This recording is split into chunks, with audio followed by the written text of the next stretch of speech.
Hello.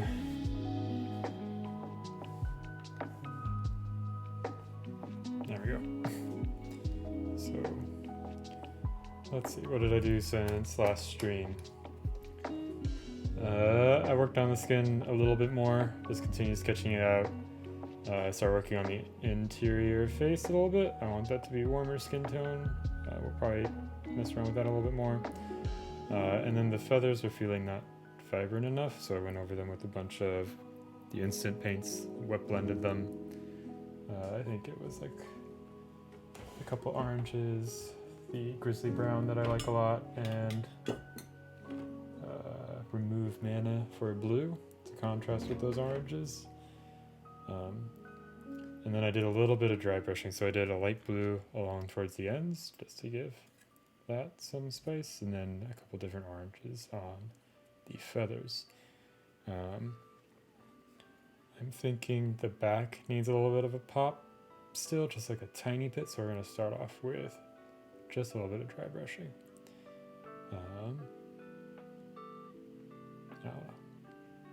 Yeah. This model's good for dry brushing because there's a lot of texture. Some of it as well. So we're gonna use a couple of deeper oranges. I was using like these pale oranges that you see here for the upper wings. For that back there, I don't want it to be quite as vibrant because that's not the focus.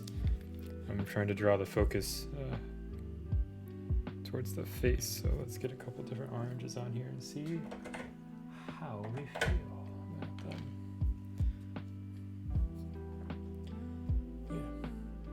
So you can see, like, I did a very kind of bright orange up here. The main reason I went over with was, like I said, it wasn't feeling vibrant a lot, and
my goal is to finish this guy up today.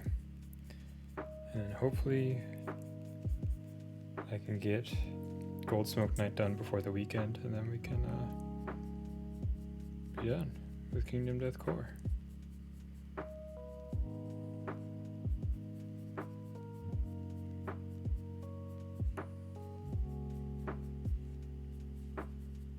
Which will be pretty neat.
It is a lot of feathers, Minimancer. How are you doing?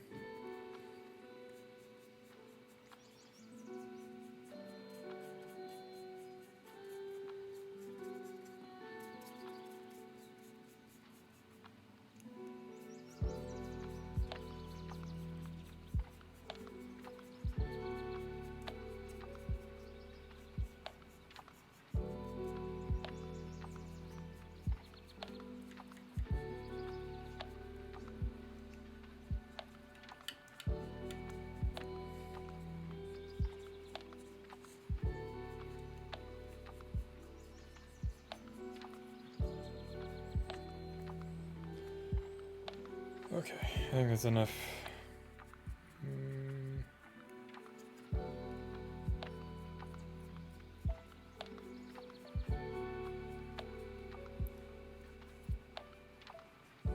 Okay. Let's go on to something else now. Whoops. Stupid guys, too big.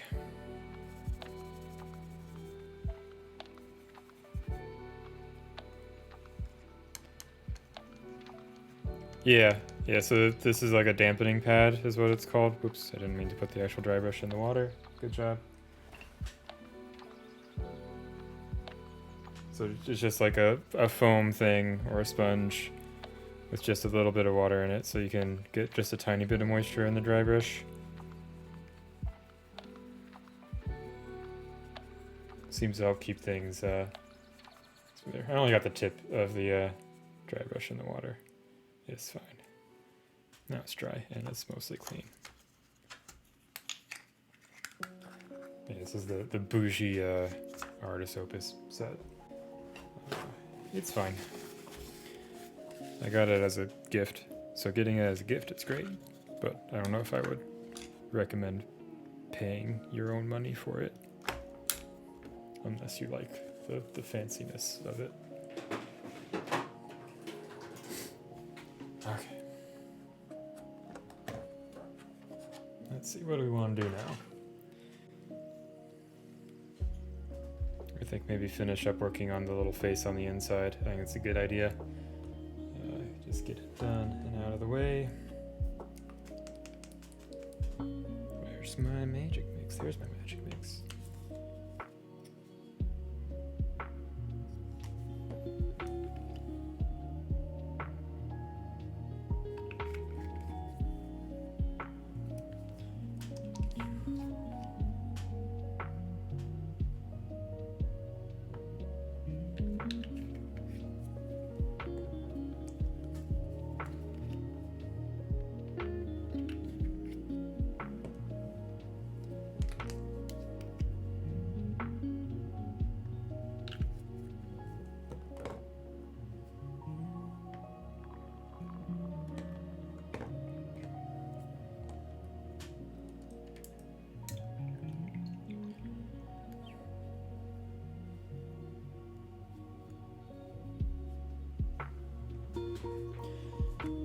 Issues, I don't know.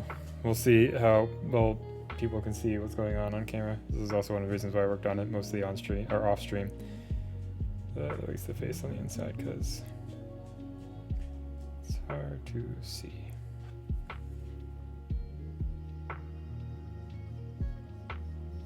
So why did I get a buzz? No. It's my watch telling me to check my rings, but it's Sunday, so my watch can go die. Hello, Poe.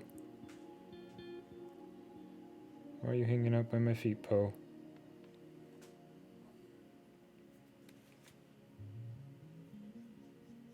Why are you crying, Poe? Do you want up on the bed, Poe?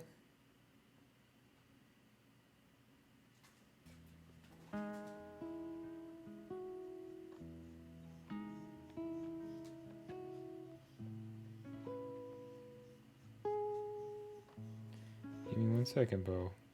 Little whiny boy. Yep. Yeah, just this in the smoke night. Okay, you want up? What do you want?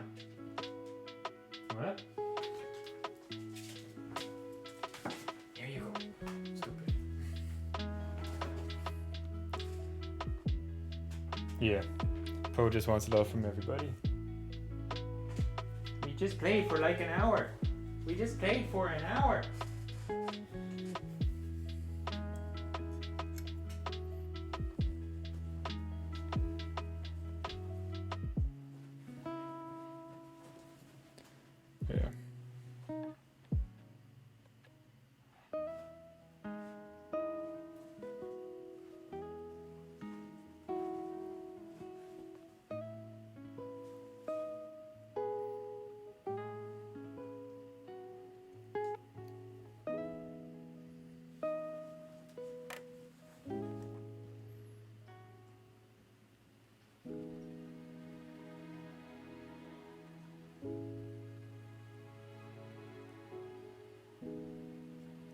So what are you up today, Minimancer?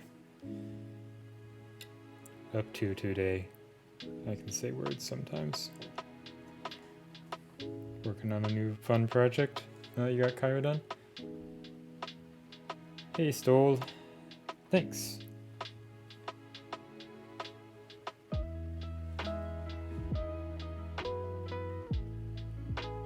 How is your Sunday and or Monday, depending on where you are in the world?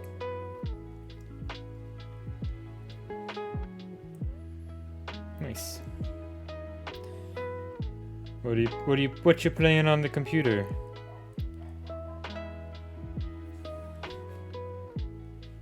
Dog next door is barking. Okay.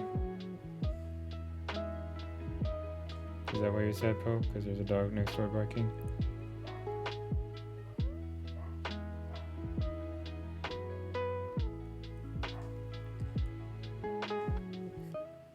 Thanks, yeah. I'm having fun with this one so far. This one's...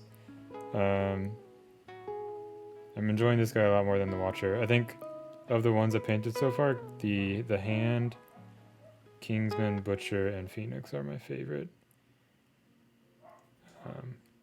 My least favorites are probably Antelope and Watcher, for the monsters at least.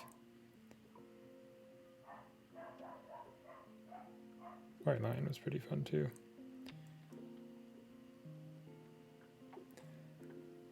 Oh, nice. Path of Exile. And I'm doing good, Stole. Have you painted a lot of Kingdom Death yourself, Stole?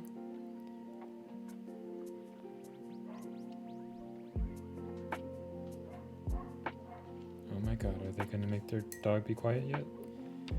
And it's my neighbors who like constantly order stuff from Amazon, like the Prime Now stuff, and then they just leave the bags in the hallway for like several days. And like sometimes they'll open a bag and take something out of it, but they won't take the whole bag inside. And it's very annoying. And one day I'm just gonna take something, see if they notice. Do crimes.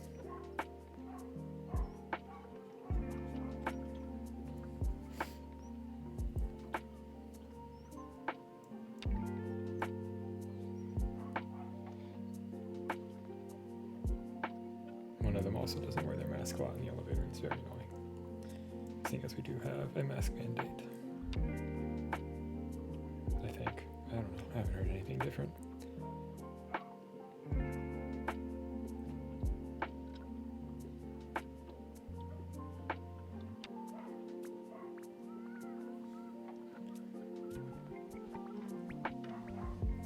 I need a little bit of that magenta, which is there.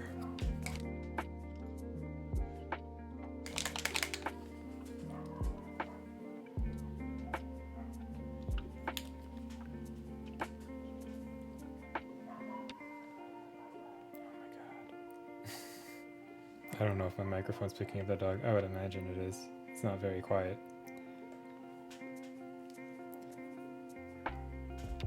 Unlike Poe, who's a perfect little log on the bed.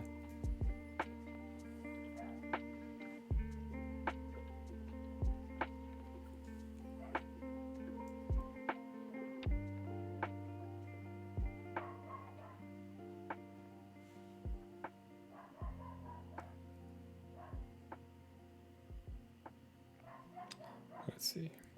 We caught up with Boba Fett and Peacemaker last night, both of which were great. Boba Fett is basically just fan service the show now, and I'm here for it.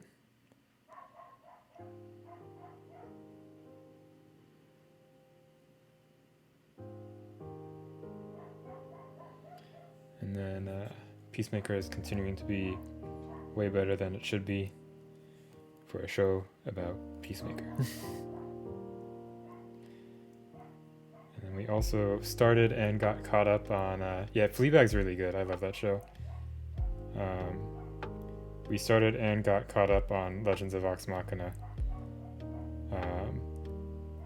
Anna started by like scoffing at some of it, because she always like makes fun of me for watching Critical Role and D&D and all that stuff. She like pokes fun at that stuff.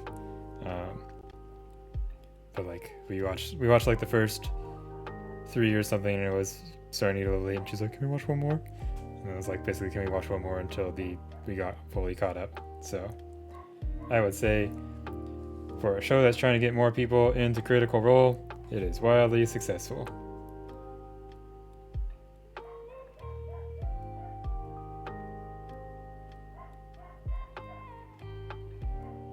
I will say the first 2 episodes are like very rushed pacing and like just trying to very quickly establish who the characters are. And I think it's mostly successful at that. But like I think they should have taken the first 3 episodes to do that arc rather than cram it into 2.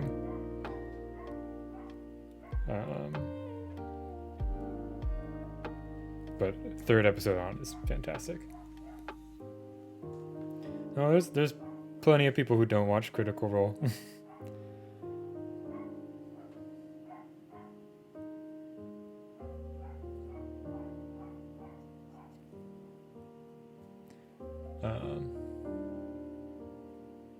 And yeah, I'm glad you guys like Midnight Mass. That was one of my standout shows from last year. I think front runner for favorite show this year is Peacemaker, like favorite new show rather.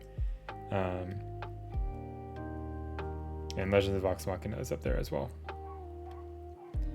But just know that both are very bloody, which I know that is a point of concern for your watching stuff. Thank you for the raid, Diddy Lemon. Legends of Vox Machina, the Critical Role show. But yeah, Peacemaker is very violent because, I mean, it's Peacemaker. He shoots people all the time. Hello. How was your stream? Hey Frog. How was your stream, Diddy Lemon? What were you guys up to?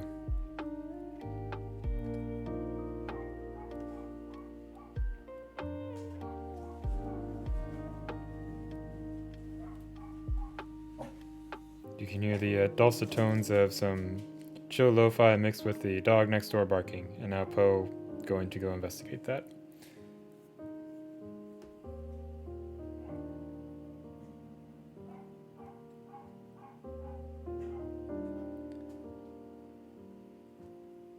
Hello, Sammy.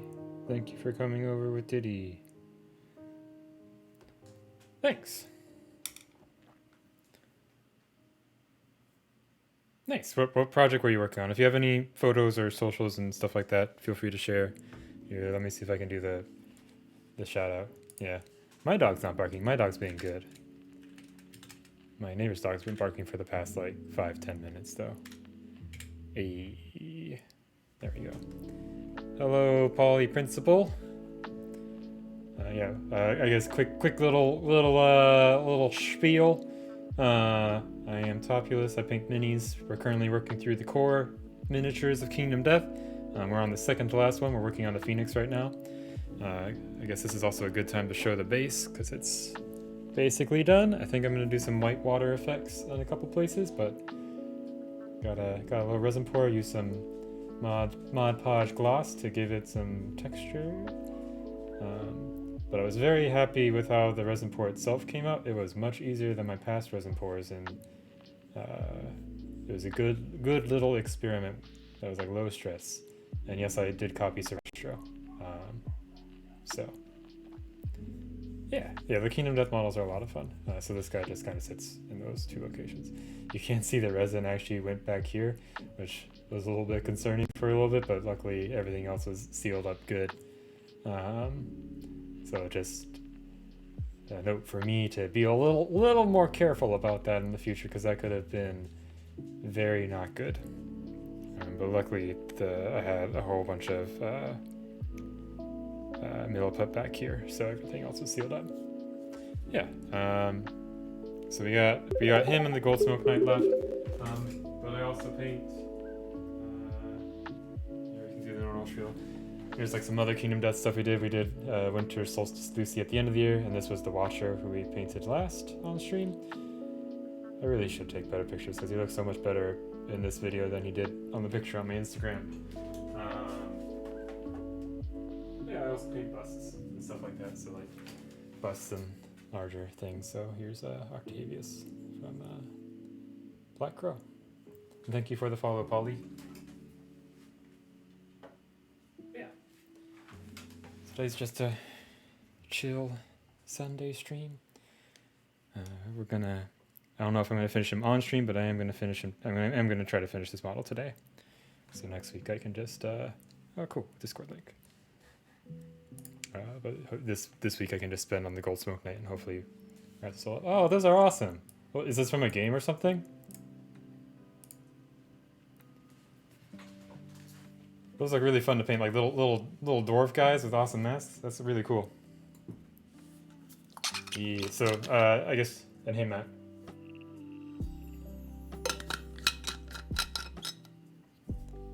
Thanks.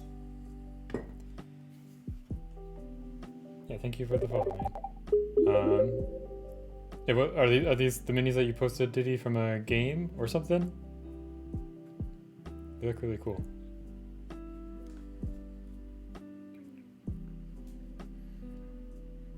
Let's see.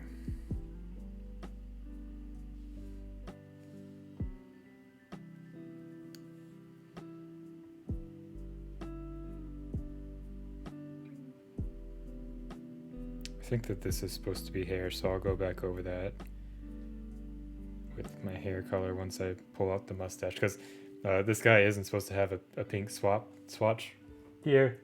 Yeah, he has an actual full mustache, not a weird magenta Hitler mustache, which is what it looks like right now. Whoops. I'll grab his mustache in a second. I was probably going to paint all that at the very end because it gets in the way.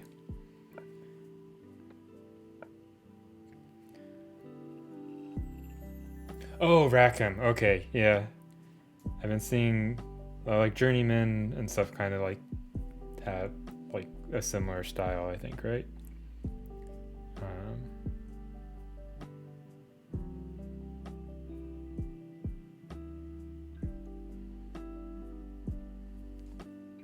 But yeah, awesome stuff. Let's see. I want to paint his eyes. Let's get a color in there. Sure, why not? Let's try this.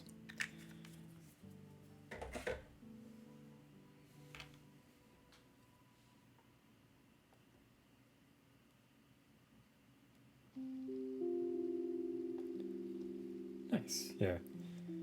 I know that they're Journeyman, like on that quick little tangent, they're publishing, or they're making a couple large scale stuff based on some confrontation artwork that looks pretty cool. Getting Joaquin Palacios to sculpt it.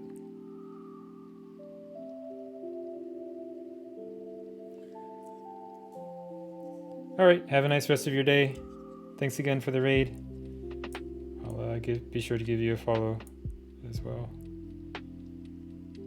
Let me actually grab that link so that I don't forget to do that. Yeah, there it is.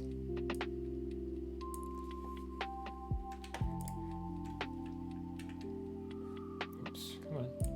Excuse me, there we go. All right.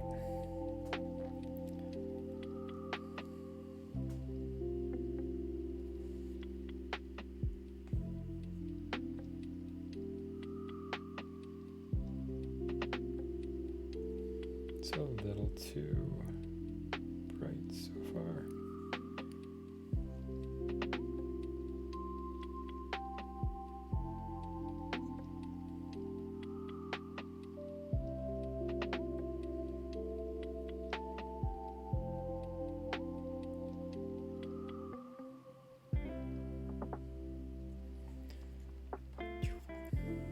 But how is everyone else doing today? Hope everyone had a nice weekend. We were just talking about the TV shows that I got to watch last night because I finally got to catch up on all TV. So that was good.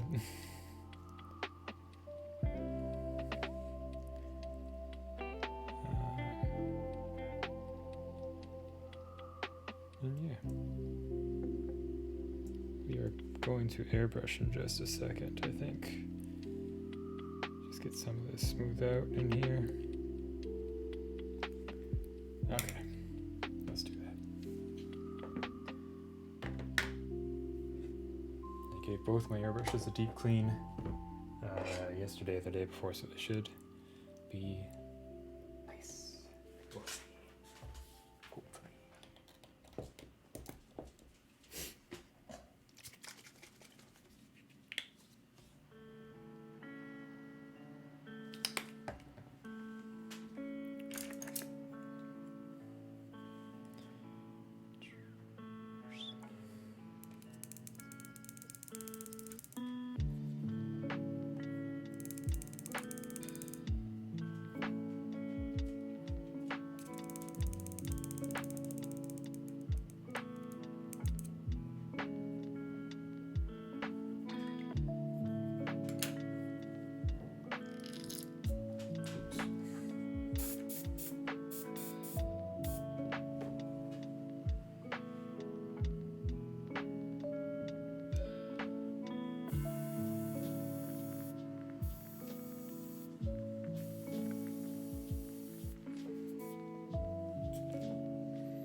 Oh, hey Cujo, thank you for the follow.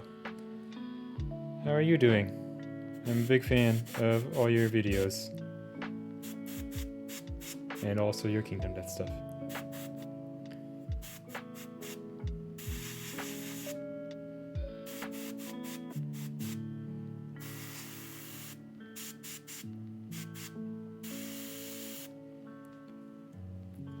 Yeah, also, isn't it quite late for you?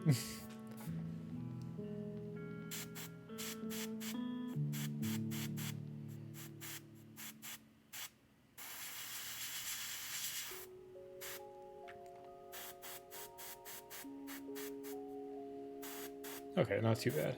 Alright, UK. Or, yeah.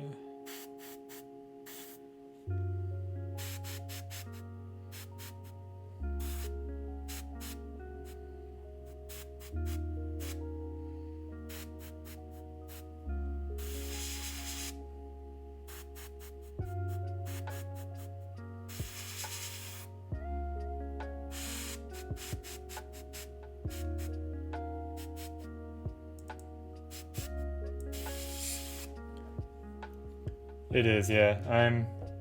I was somewhat dreading this model, but it's been a lot of fun to paint so far.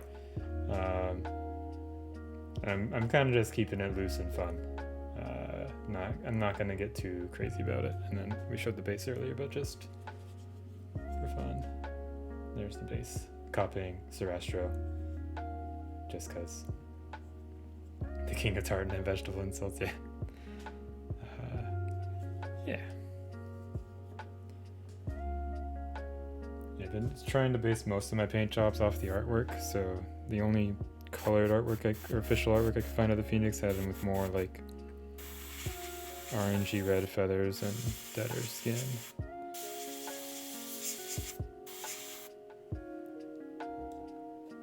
Yeah.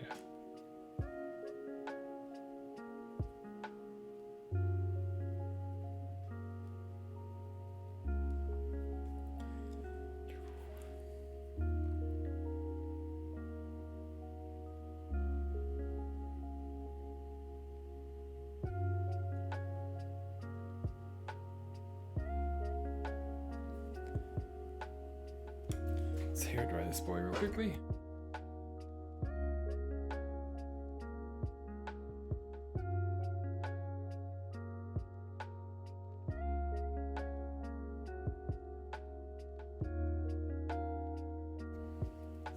Here, the other part of it. Here, stay. We haven't shown the boy in a while. Here's the boy. So if you hear me talking to Poe, this is Poe. Little stinky man. Okay. He wants to go investigate the dog barking, who I think finally stopped barking. Let's see. Yes. Thank God.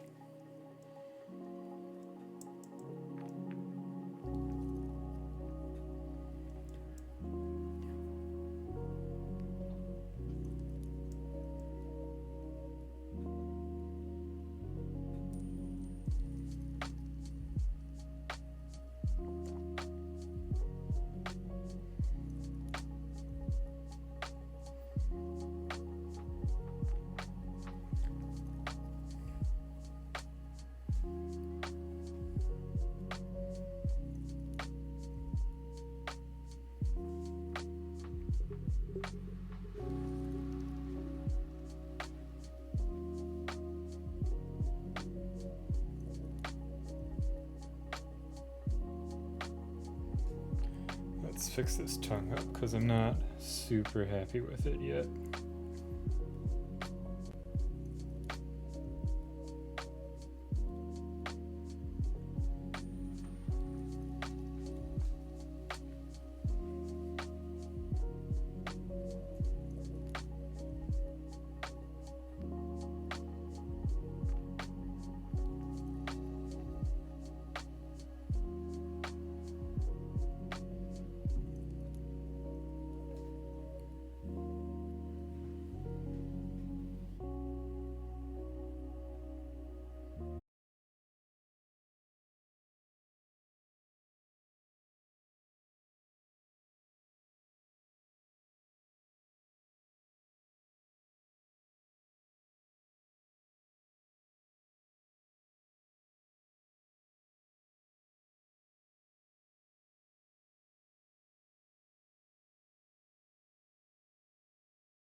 if by traditional you mean like the traditional colors for it, most likely. Definitely gonna do gold armor on him, probably a light fur coat. And I think I'm gonna do like steel for the hammer rather than gold. Just so there's some different metals, and I'll probably do like a couple of accents on him in different colors. But the fire, I'm going back and forth on if I want it to be the orangey red fire or if I want it to be blue. Because I do like the blue ones quite a bit, but the orangey red is it's a pretty good aesthetic. So we're going back and forth on that. But yeah, so I try to, I guess, going back to streaming stuff, try to keep it chill, I guess. If you have cool projects that you're working on, feel free to share them. I don't have too much link moderation in here. So like Jan, if you want to post a whip or something, or your socials, feel free to. And if anyone ever has any questions, I'm always down to answer them. It gives me something to talk about, which is great. Because that's the hardest thing about streaming, is figuring out what to talk about, in my opinion. Because oftentimes I just go quiet. So, but yeah, I'm definitely gonna do gold NMM on Gold Smoke Knight. I was really happy with how the gold turned out on my hand, who I don't have out anymore because I put him away because I'm a dummy. But he's on my Instagram. I was quite happy with that. So I'm excited to do that on a larger scale on Gold Smoke Knight. I'm also excited. Yeah, but we covered, well, I guess food. I had bibimbap last night, which is like a little Korean fast food thing here, with chicken bowls and spicy rice cakes and all that good stuff. We already covered shows. Lots of good shows that we're watching right now. Boba Fett's finally getting good. It's finally paying off because it's not really about Boba Fett anymore. It's about the good character that you want to actually watch. And they brought back a character that I really like in live action. So that's cool. And there were a couple of lines that I've been waiting for people to say. It's great. Love it.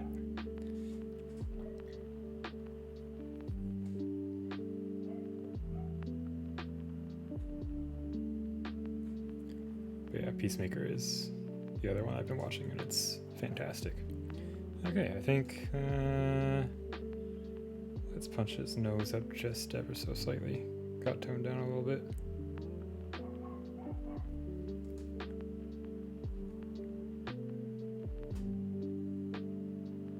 I guess we could talk about some games too. So like Kingdom Death, I've not made too much progress in just yet because I've been focused on painting rather than playing. I've gone through a little bit, like past the prologue now. I'm still enjoying it quite a bit. Thank you for the follow, Purple Spark Gallus. For video games, I'll probably pick up Elden Ring when it comes out, and I'll play it for an hour, and then be like, this is great, but I'm terrible at it, and then stop playing it, because that's how every Souls game goes for me. But I'm excited for PlayStation had their big showcase this week. They showed off more of Tokyo Ghostwire Tokyo. I forget the order of the title, but it looks really cool. Like really neat combat system, kind of exploration stuff. I'm excited for it. And then before I streamed today, while I was eating breakfast and taking care of a couple things, I was watching or had the Gran Turismo showcase on in the background, and I'm excited to play a racing game again because it's been Mario Kart doesn't really count. I haven't played like an actual real racing sim kind of game since the Xbox 360 with Forza, so it's been a while.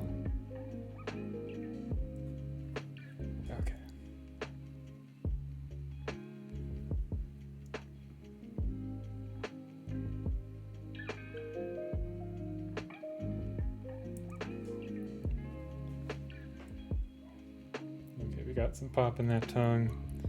I really don't care for this thing. Maybe we'll touch that up later, but let's move on to the other skin.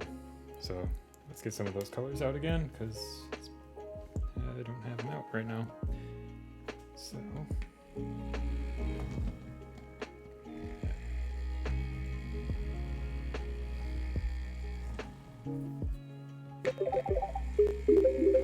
thank you for the follow, Biffus. Biffus.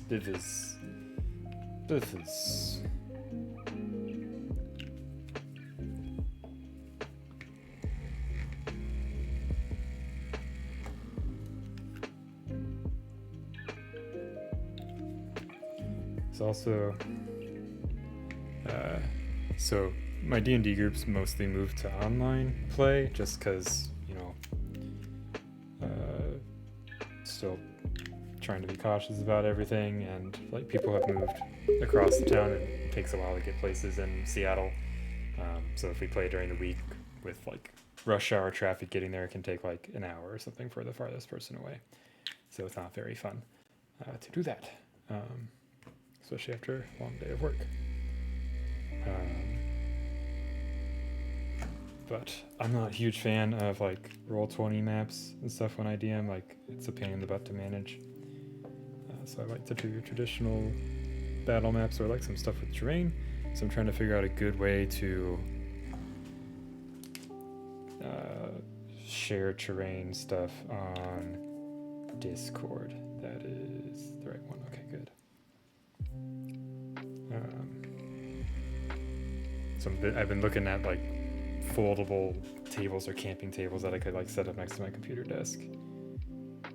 So if anyone knows of a good one, that'd be greatly appreciated. As I throw my brush on my palette. Good job. Let's fix this. And thank you for the follow, Cranky Old Nerd. All the follows. Okay. Let's see. The face definitely needs, or the bird face, not the old man face, definitely needs some more work. And there's also all these little hands. I think let's start with the hands and the fingers and get those finished up as best as we can. So let's move to a older, junkier brush.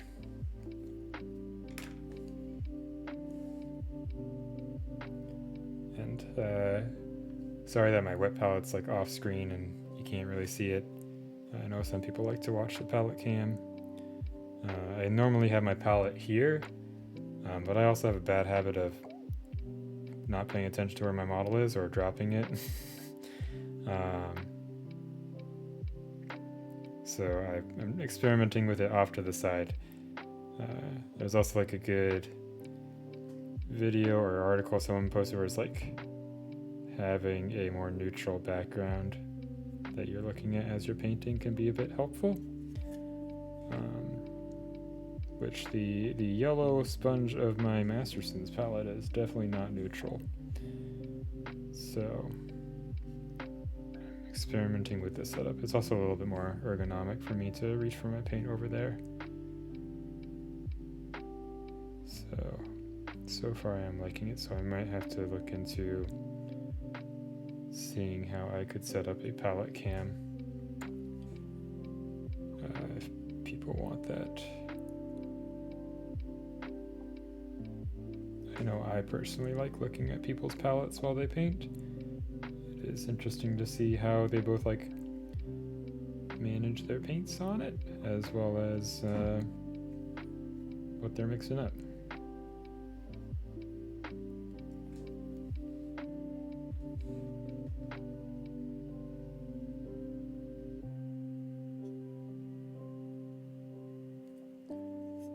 Let's see, I'm gonna, before we get too carried away with these hands, there's still some gray spots in there. So I'm gonna grab a couple of these oranges and take care of those.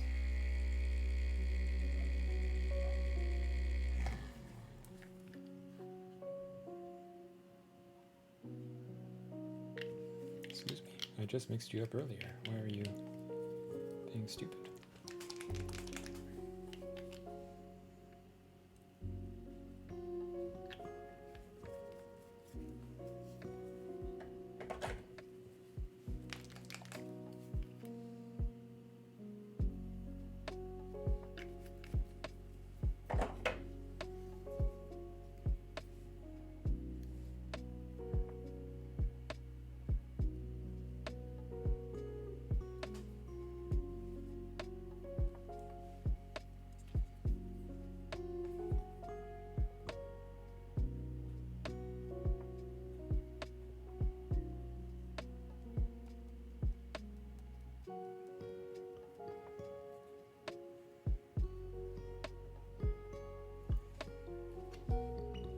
Welcome back. Where did you go?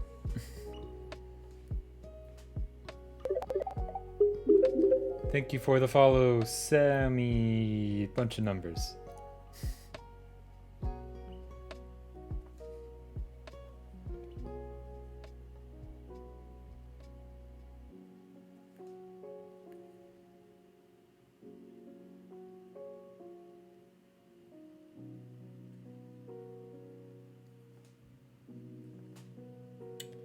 Oh, oops.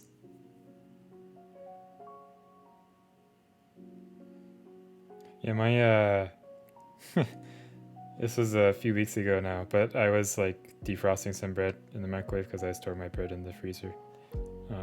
Since I don't have it all the time, I guess. It also keeps it fresh. But like when it went to the part where you're supposed to flip it over and such, like the halfway point, I opened up the microwave and then the microwave just died because it somehow like tripped the circuit breaker. So I was like, okay, let me go flip that back. And then I flipped it back and it instantly, like, you would prime it and then flip it back. Okay, I'll keep that in mind, Sammy. Like you flip it one way to fully off and then you flip it back to like charge it. And after I flipped it back, it just instantly switched back and I was like, that's fun. So then I went and unplugged the microwave. Then was able to reset the, hey Monster Den, how are you doing? If you guys don't follow Monster Den, he paints some cool, at least the few times that I popped in on his stream, he's painted some cool like D&D minis and such. But yeah, so I unplugged the microwave, flipped this fuse, and then I was like, okay, that's fine. And then I went to go plug it back in the microwave, and a huge spark shot out of the outlet when I did it, and I was like, oh, okay, something's wrong with the microwave. That's fun. Apparently there's been issues with the microwaves in my apartments where they're just like shorting out. So that's cool. So they had to go replace it. And my apartment's not old. The first tenant in my room, or my unit, I moved in here a few years ago.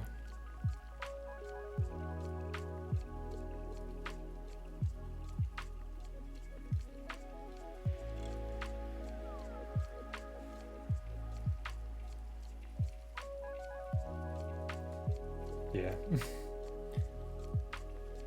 Nice. What kind of Warhammer are you doing? Age of Sigmar, 40k. I don't know what else. The smaller games. That covers it, right?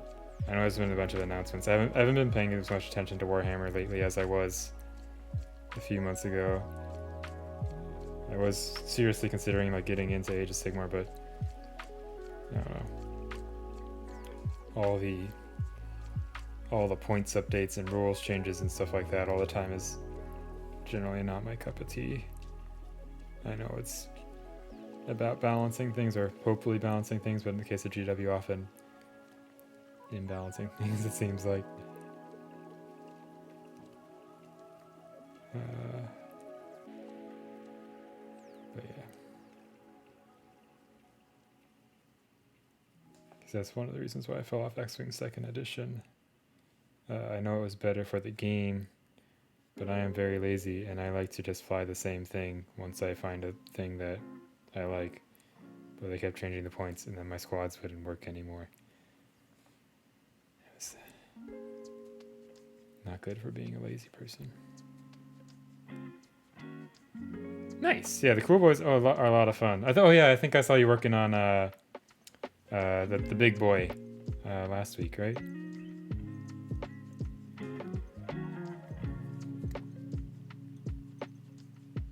The big boss, I forget his name. Something boss, cool boss. Cool boy. I do have that Dominion box still in my closet, so we'll paint some of that this year probably.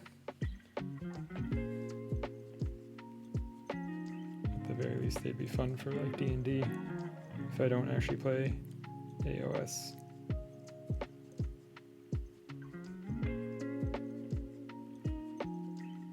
I am still very interested in like the Path to Glory mode though. Nice. Because the Path to Glory mode, like making Age of Sigmar a legacy game, or like making your war game more of a legacy game, is I think a really cool concept.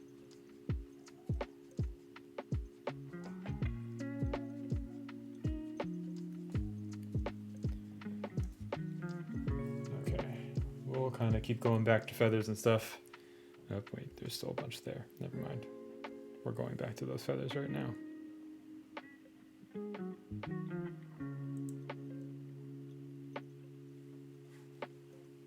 Yeah, hindsight's 2020, but I should have just done like a thicker pass with the airbrush colors rather than what I did initially. Would have saved me some time, but that's okay.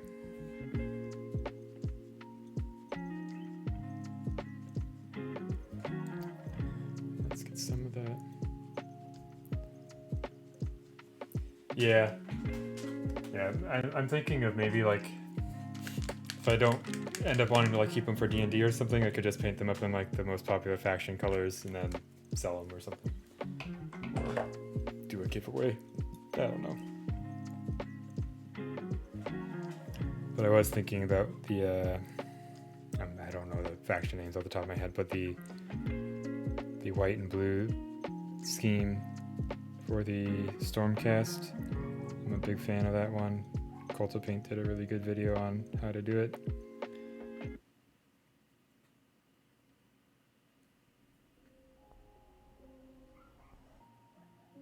Oh boy, the dog's barking again.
So I think I mentioned we're going to be painting Huen after we wrap up KDM.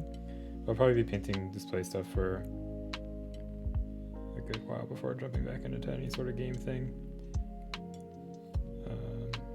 Just because I miss it. But I'll probably paint like the occasional Marvel United figure just to wrap up the ones that I have left before I get way too many. I had tried to cancel the rest of my Marvel United pledge, but since I did the split shipping, they're like, oh, well, it's already shipping, so you have to take all of it. I'm like, well, fine. But if I want to sell any of it when I get it, I should have a pretty easy job of doing it, I think.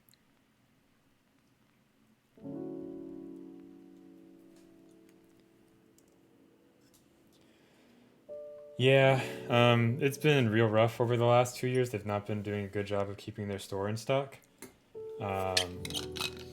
So hopefully like the expansions, because like 2 years ago it was pretty easy to get expansions in the store, and the aftermarket was like you could get them for less than MSRP, whereas now it's like you get them for 3 to 6x MSRP.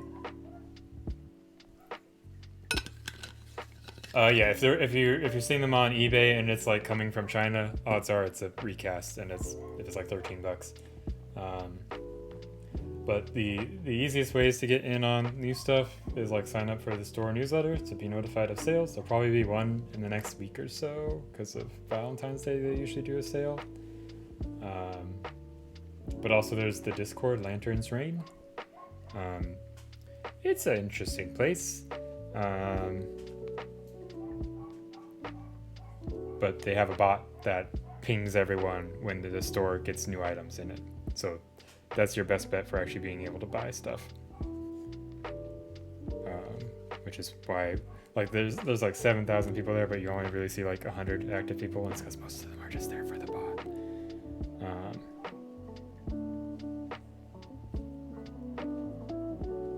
But not me, I shit post there all the time. It's great. But yeah. Other than that, there's also like a Facebook group if you like Facebook. That has people selling Kingdom Death models.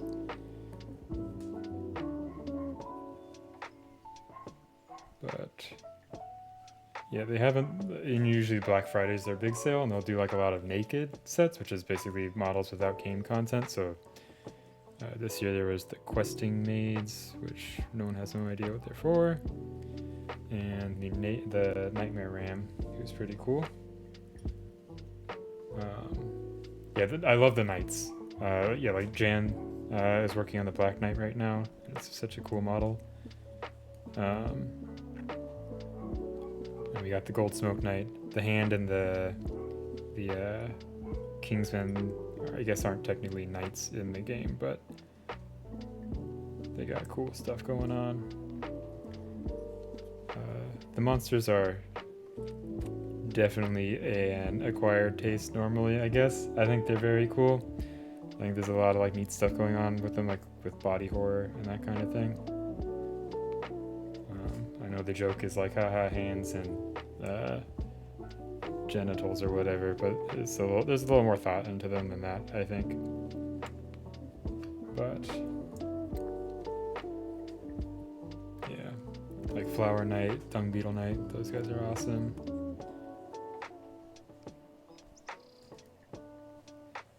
And then I personally am a fan of the pinups. I know they're not for everyone, but I think they're really fun models. Yeah. Yeah, I've thought about starting commissions just because there's like so many people in like the KDM community who are like, oh, I'm looking for people to paint my very rare model. I'm like, well, that sounds like a win-win to me. You mean I get to paint the cool model, I get paid to do it, and I don't have to store it somewhere when I'm done? That just sounds great all around. I just need to figure out like how to do commissions, I guess. If that makes sense. I don't know. This is very much a hobby for me and not like a career thing, and I don't think I'm looking to make it a career thing. I would have to make I don't think I could see it replacing my my actual income with this. But also like I have like a history of that where like I enjoy a thing a lot, but I don't want it to be my career. Like the big thing for me in my life was clarinet, and I was thinking about actually doing clarinet performance stuff full time when I was going into college, but I realized I don't really like the professional music community that much. It's very cutthroat, and it like cuts out a lot of the joy of music for me. So it remained a thing I like to do for fun.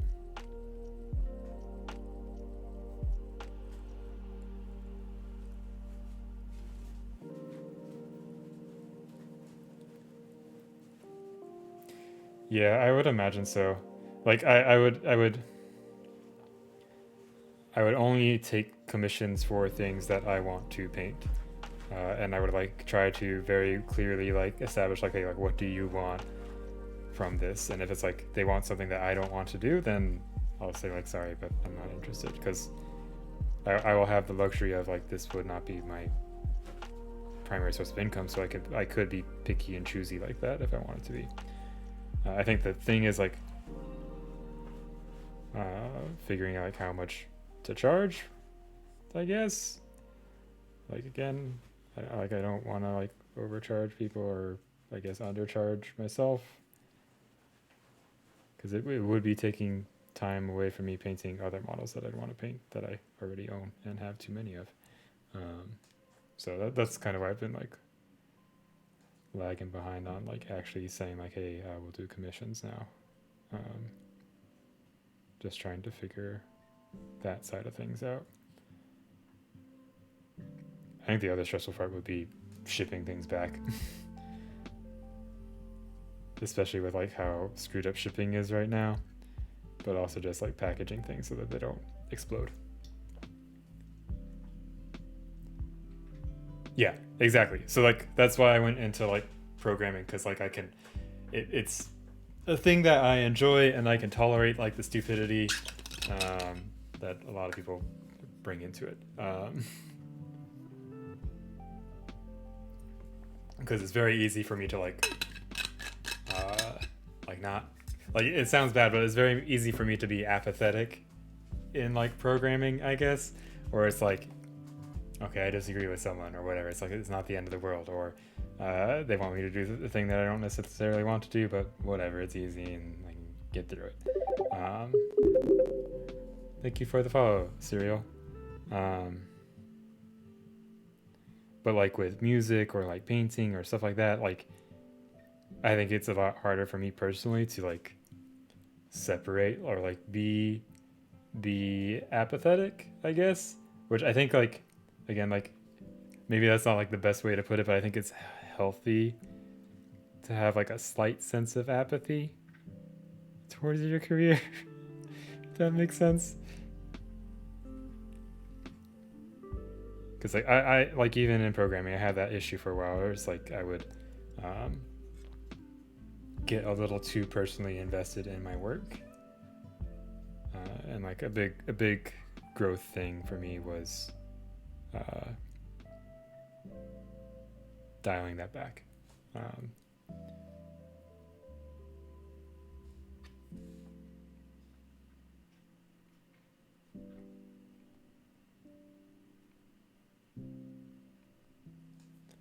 But yeah, because like it's a lot harder for me to like tolerate the BS in like the music area, because it's like I really care about this, and people being jerks in that area ruins the enjoyment for me. But yeah.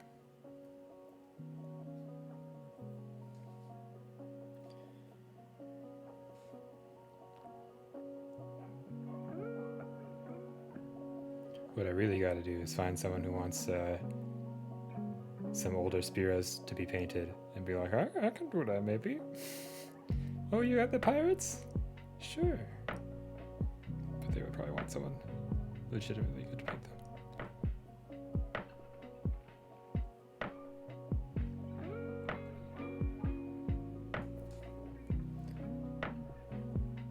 Well, I did have someone, there's another Facebook group. Basically I only keep Facebook for, I have like one friend conversation where they won't move to another platform in there, or like I guess a couple in there that won't move to another platform for whatever reason, and then I have it for miniature stuff, and that's about it, because some miniature companies post a little bit more information on there, and then there's a bunch of groups. So there's the Kingdom Death groups, and there's a group called the Miniature Bazaar, which is like people will post stuff they want to sell or like what they're looking for. So it's a good place to get some Spiras and other rare models. But you do have to be quick, and I'm never quick enough. I missed some pirates. The Spira Pirate Trio someone posted. I was like a couple days too late for that. I was like, oh, dang it.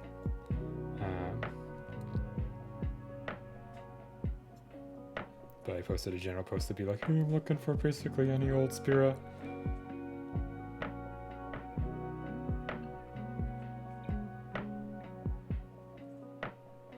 I did get a reply, and someone does have the pirate captain, but they did the whole like make me an offer thing, and I don't care for that. If you want to sell something, have a set price. To make the offer thing is annoying, in my opinion.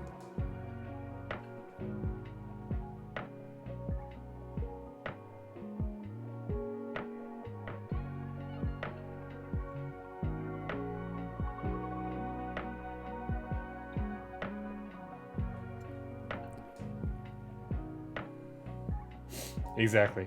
I think there is one guy who just sits there and poaches Spira, and then he flips them on eBay for like 10 times the price. Because if you look for Spira busts on eBay, there's one guy who's selling like a Kong, a Mama Buho, an Alchemist, and something else. But like his Mama Buho is 1,000 euros. Oh god. And if people are not aware of what Spira is, here I got one primed up over here. Move out of the way, Sir K. Getting my shelf. Yeah, I got an old man voice. I like to do voices for D&D, but this is Spira Mirabilis. Spira Mirabilis. Spira Mirabilis. This is the Dwarf Miner from him, which was the first one I got. It's gonna be a little fun project once I wrap up some other stuff that I need to do. So Kingdom Death and the Hlen. And probably the Elf Archer from Hera I think I need to do, because I think Keegan wants to do a paint off or something with that. He just has a really lovely sculpting style. And his older stuff is really hard to find. This is around when he started to get very popular. I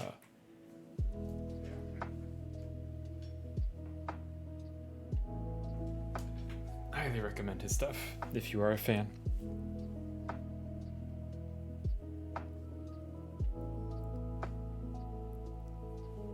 You were discussing Spira or something else?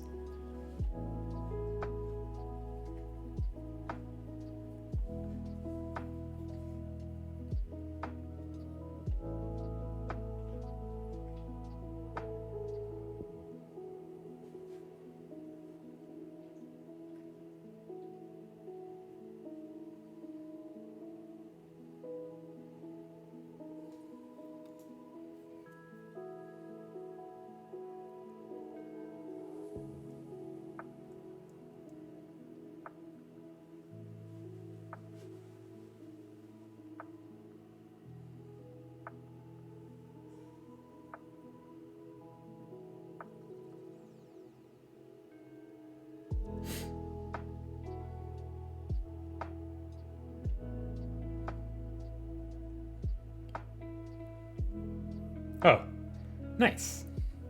Yeah, I really like that model. I was late to the game on Spira. The first one that he was selling when I had found out about him was Abracadabra, which is the old lady and the frog jumping out of the cauldron. Which is the model before that Dwarf Miner. And I was like, I don't know if I like it. So I passed on it. And I regret it.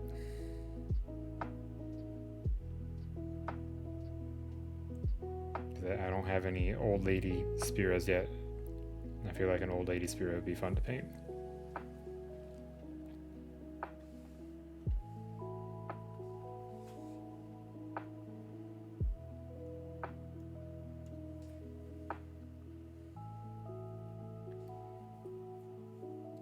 Yeah, I don't know why you sat out on the Goblin Minimancer. Luckily, like a lot of people bought extras. I know Greggy has 3. I don't know. I know he said he was planning on doing something with a couple of them, but it's possible maybe he'll be looking to sell one, maybe. But there are also on that miniature bazaar group. There was someone who was selling a bunch of that goblin, I think. So I can take a peek and see if they still got one. They were selling it for more, but not like a huge markup.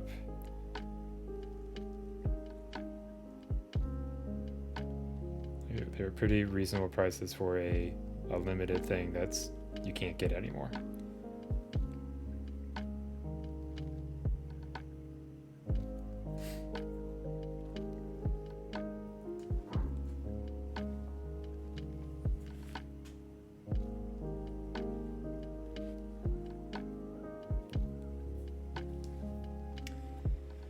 What is the one I posted a few weeks ago in Paintwater?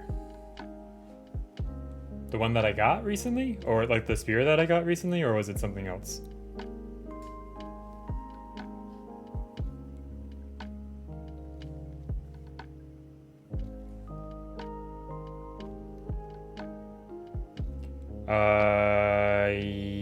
Yes, I think so.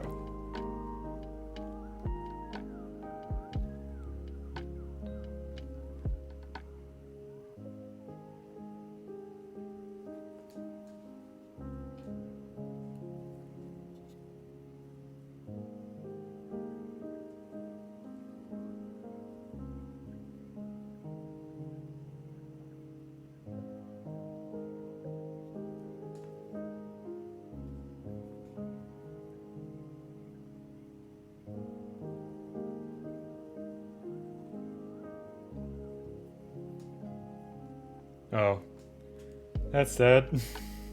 Maybe they sold out.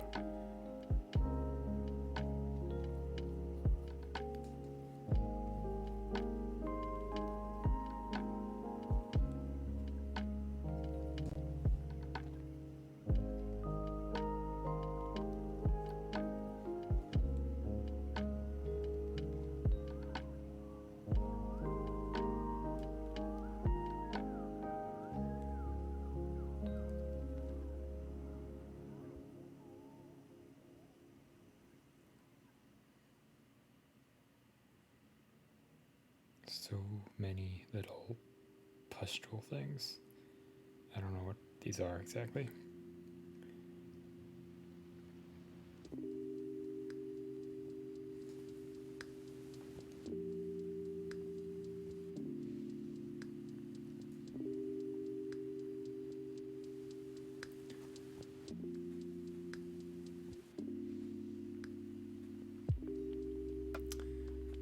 The hair eraser.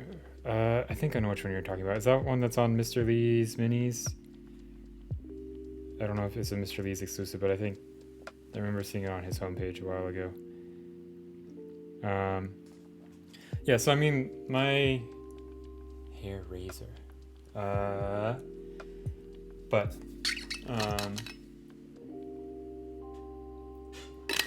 yeah, so my first 9 months or whatever painting models, I was basically just doing like D&D minis and like the WizKids pre-prime stuff because I didn't have like an airbrush or ability to really spray prime or anything like that. So the pre-prime stuff was like, oh, this is easy and convenient.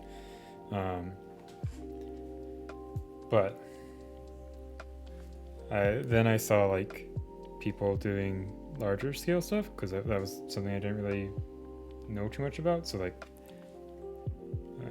one of the first pieces I saw was Chris Suri's Suri, his How to Train Your Dragon piece, which is a figure from Heroes and Villains.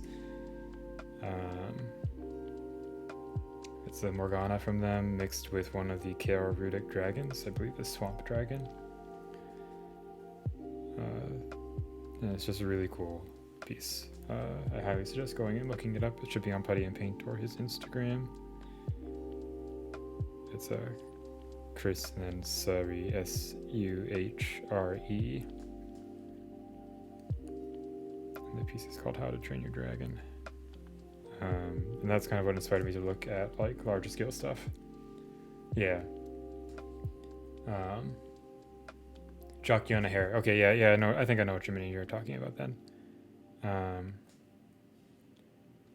But yeah, so then that kind of got me interested in looking into like how do people do this? Like, okay, how do you get into like more basing stuff and that kind of thing? So then that like Christmas, my gift to myself was like an airbrush setup and moving from painting at the kitchen table to setting up my current little desk setup that's like at the top of my Twitch banner thing. I didn't immediately set up like that. I had like 1 or 2 of those modules, and then slowly over the course of the pandemic and me painting more, I built my little fortress.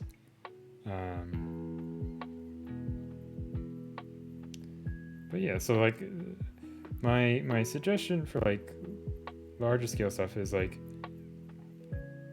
it really lets you like I don't know, do more stuff. Like you have more space to paint, you have more details that you can paint on it, and there's also just a lot of really cool figures in it. Like we got this Hlyn here that we were looking at a little bit earlier. Oh, sorry, the stream's chugging. Come on, stream. There you go. It's like really nice beautiful figures where you can kind of get crazy with NMM and all sorts of details. Yeah, Balloon's awesome. And you can like do cool basic things. Not that this is necessarily a cool basic thing, but you can do like fun little display things for them. Or you can paint busts and huge things, right? So we got here. We'll show things we didn't show yet on this stream. So yeah, like all sorts of awesome, cool figures, and you can experiment with stuff. I really like busts because you can just kind of focus on the figure, right?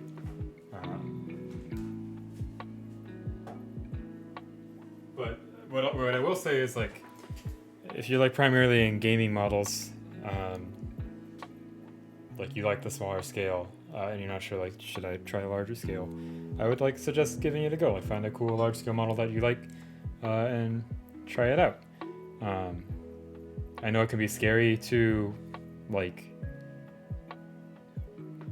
Like those models are much more expensive than your little Whiz Kids or Reaper miniatures, or even like the small Kingdom Death stuff.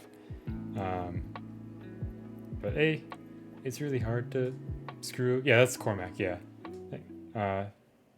Thanks. Quick tangent on Cormac. If you haven't seen David Cowles or Dave Cowles, Cowell, if you haven't seen his Cormac, you should go look at that now, because it is amazing. But anyways, on scale stuff. I found personally that painting in larger scales helps me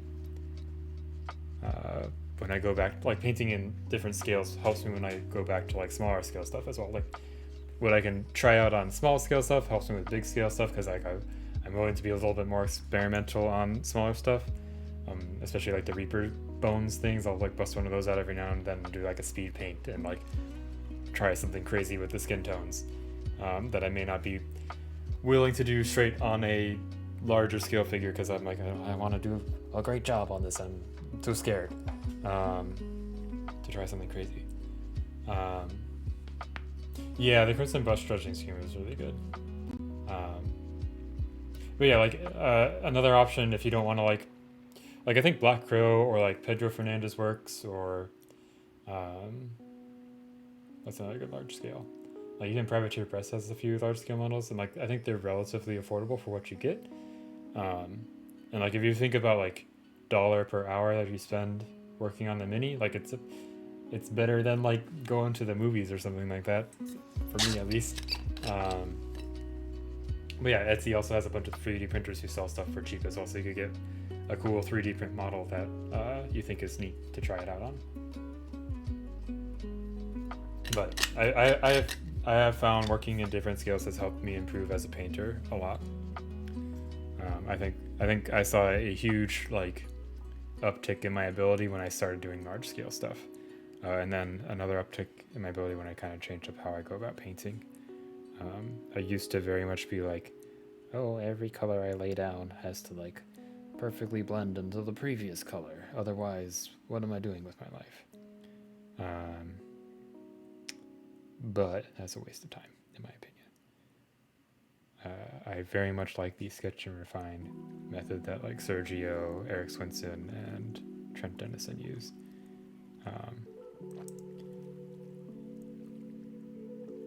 Because you can kind of quickly figure out, okay, does this actually look good or not? And if it doesn't, you can quickly adjust and you didn't waste too much time. And if it does, then you can work on refining it from there with glazes or airbrushing glazes.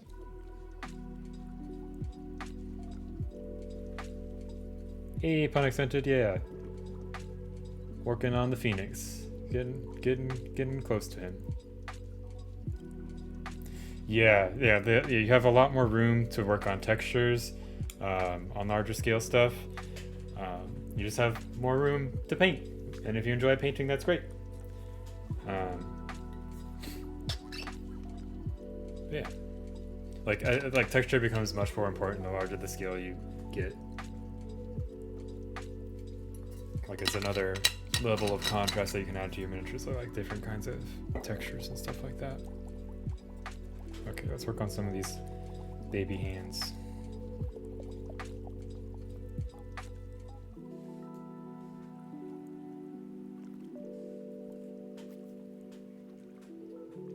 since I was working on them last stream and then I just kind of nuked them when I was doing touch-ups on the wings.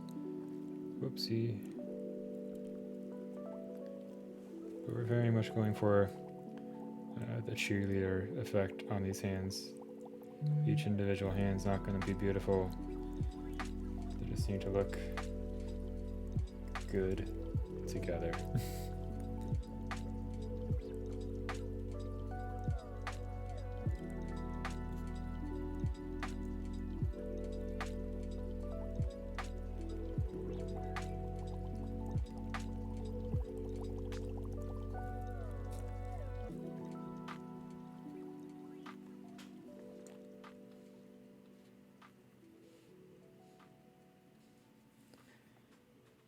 Yeah.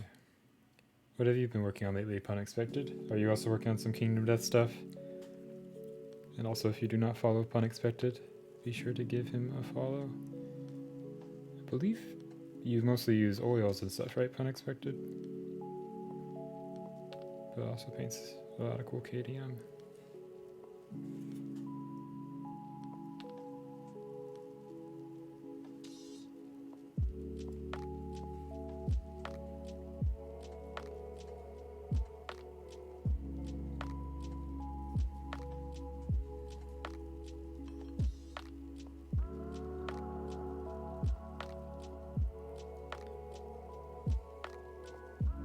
Ooh, Visionary pinup, nice.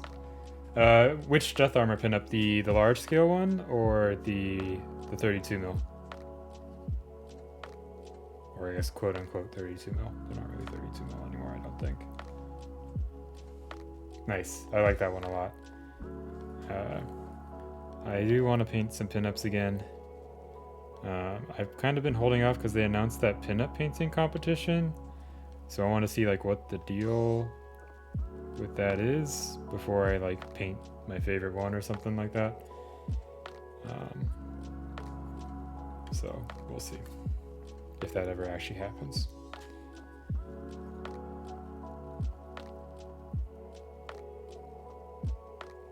Actually, I don't know if we talked about it on stream, but the last Kingdom Death update was an adventure.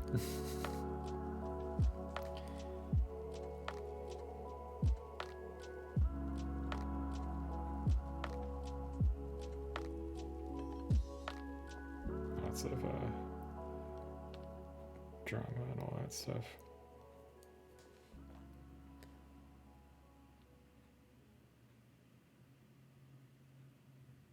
Yeah, that's a good point. They apparently did a competition for armor kits like in 2017 or something.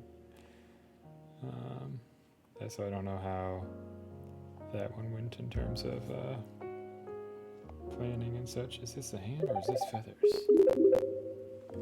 Hey, Jacob Jansen Studios, thank you very much for the follow.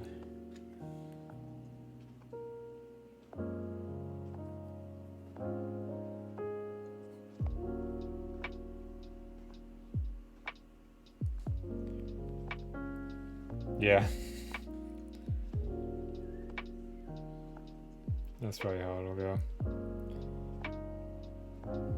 Like my thing is like, okay, does it have to be like on the base that it comes with, or can you do like a custom thing? Because I really want to take like the Pond Scum pinup and do like a custom little resin pour base for her, rather than the clear plastic that she comes with.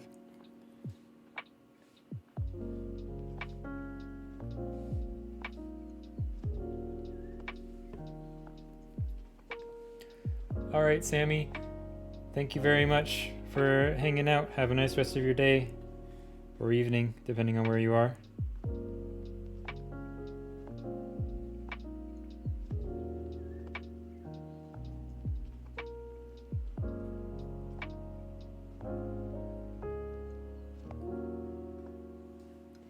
Yeah.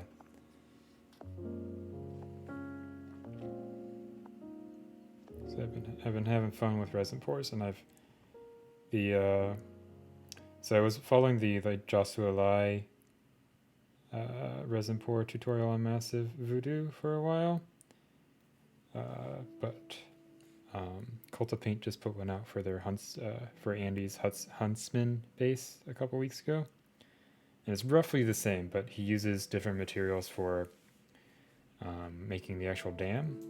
So in the Chris or the Joshua Lai one, he recommended using like a thicker plastic, similar to what you get for like in bubble packs on like, or blister packs for like miniatures and stuff like that. So that kind of thick, clear plastic. And then also super gluing around the base, or like making an initial dam with the super glue and then doing a secondary one with hot glue. And I always had headaches with like, okay, now all the super glue leaves residue and like peels a bunch of stuff off. So I always have to sand. And also the clear plastic that I had at least stuck to my resin something fierce a lot of the time, so it made pulling it off incredibly stressful. Because I would often get like a little chip in the middle, like just stuck there. So I'd have to carefully get a knife under it with hopefully not scratching the resin to peel it back. But the Cult of Paint one, yeah, I'll drop a link in the dirty paint water in after this. I'll drop both the Joshua Lai and the Cult of Paint one that I'm talking about in there. But yeah, on Cult of Paint's YouTube channel, they did the Huntsman base resin pour, and they instead used acetate. So this stuff, the stuff that like you would use for sheets for overhead projectors and such. So it's like a very glossy, thin, clear sheet, and the stuff that I got is all nicely packed with like rice paper on each side to keep it from getting scratched up. So it's just this thin film. Oops, why are you closing? And instead of super gluing, they recommended just if you have like a really tall resin pour, you can get plastic card to support the acetate since it doesn't have like a lot of structural rigidity. So just some plastic card behind it, and then just hot glue. So that's what I did on this. The addition that I made to that, because I was dumb and I didn't put rubber bands on it until later, and then I was like, oh, that would have made this cleaner. I just did gloss varnish along the base of the acetate, so along the inside I just took a brush with some gloss varnish and just kind of went around the edge, so that plugged up any areas that the resin might leak out of. And then you just had the acetate around it and hot glue around the bottom, and I had no leaks except for almost this one, but luckily everything got caught, so we were a-okay. So yeah, no leaks, and the acetate just peeled off in one go rather than the struggle I normally have. So I'll definitely be messing around with that a little bit more. I think I can get it so that it'll be perfectly clean, and I will have like no cleanup, because I still had to do a little bit of sanding on this, but I was able to skip the edge mostly, so that was good. So yeah. And I also didn't get any bubbles in my resin this time, but I think it's because it's a thinner pour, so but I mixed a lot more slowly, and I hair dried my resin before I put it or started to pour it, just to agitate it a bit and hopefully get all the little bubbles out that I couldn't see. Yeah, silicone molds would also be a cool way to do it. I've not yet messed around with silicone much, but I've been debating making some molds of some plinths that I've bought just because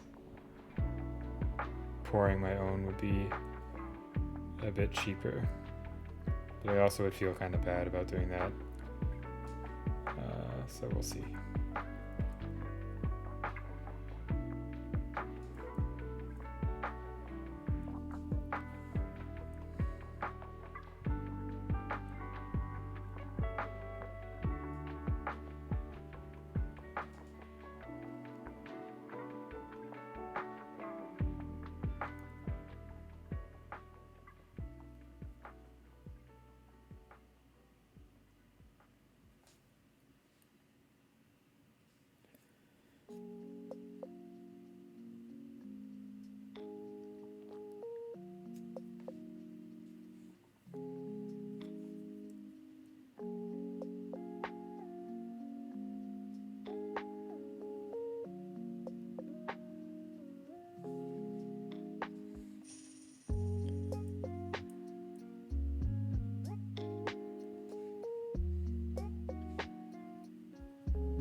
resin pours are fun. I've done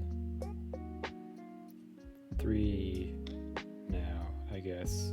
And I've done 4, I guess. One of them was with just like the AK Stillwater stuff though, so it was many thin layers over time, and the end result was not great.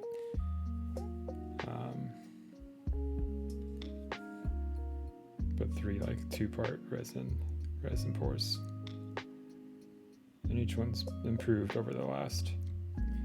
I think the other thing that I think was pointed out well in the Culta Paint video, but not in Joshua's tutorial, was you want to have the top of your dam be roughly level or exactly level with where your water level. So I had always done it like quite a bit higher, and the issue with doing that is the resin will climb a little bit towards the edges, so you'll get this little lip. So like you'll have like a little half pipe kind of thing on your resin.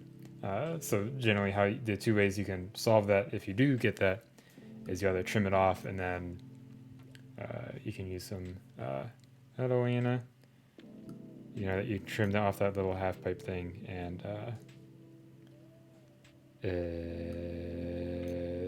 either sand it down or use some Gauzy agent or put some gloss texture over the whole thing, or you do an additional pour to fill it over. Yay. What did you get from Boba?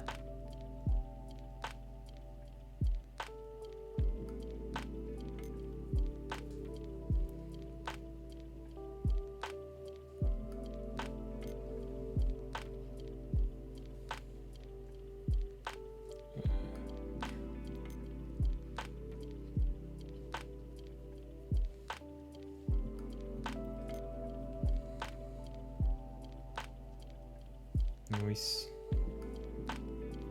Oh, okay. The place that we always see but haven't gone to yet. We should go to Morsel again sometime.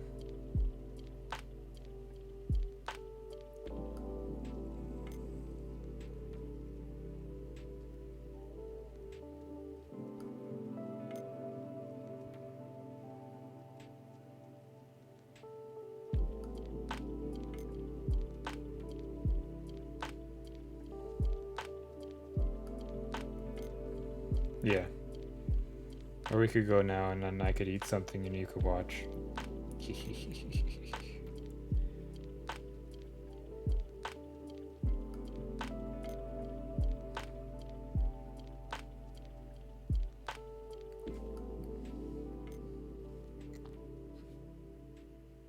It's very hurtful.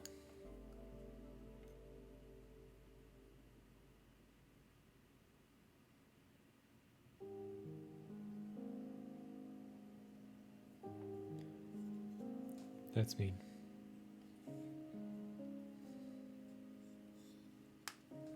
Okay, let me put a glove on before I rub too much paint off or something. Oh, Poe's passed out. Yeah, feel free to post a whip. There's Poe. Look at the boy. He's sleepy. Yeah, don't listen to Anna.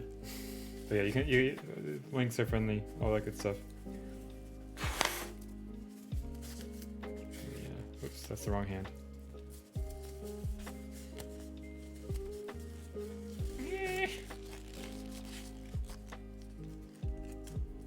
Try to reuse my gloves as much as possible. So let's pop this bad boy open. Whoops, whoops, whoops. There we go. Kill the stream. Oh, it's looking nice. Very cool. Did you like fully assemble her to paint her, or do you have her like separate from the chair so you can pop her out and move her around a little more easily?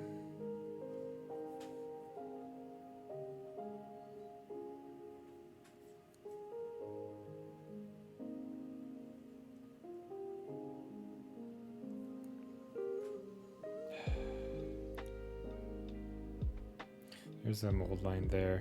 I'm gonna take care of it. Okay. Yeah, I've been experimenting with sub-assemblies a little bit more just to see if I like it painting with them more, because every now and then I just get frustrated by something being in the way. Let's use a different tool for this. The one time I got my handy little Monument mold line scraper, which is actually great for situations like this.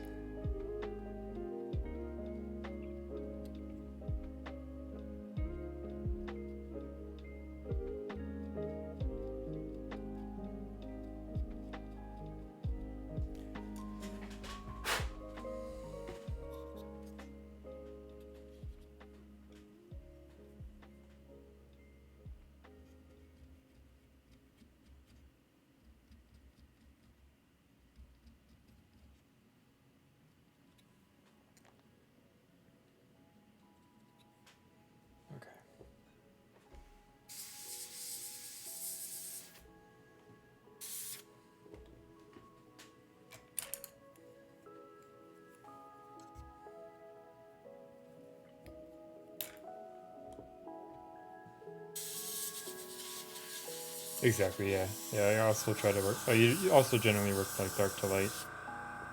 There's just like sometimes there will be like a piece in the back there that I want to make not dark, and like my brush just can't reach there, or my airbrush can't reach there, and I'll get annoyed. So I've put together some like echoes of Camelot. Or actually, I can grab them in a second. I can look at some sub-assemblies that I've got going on. All this dries.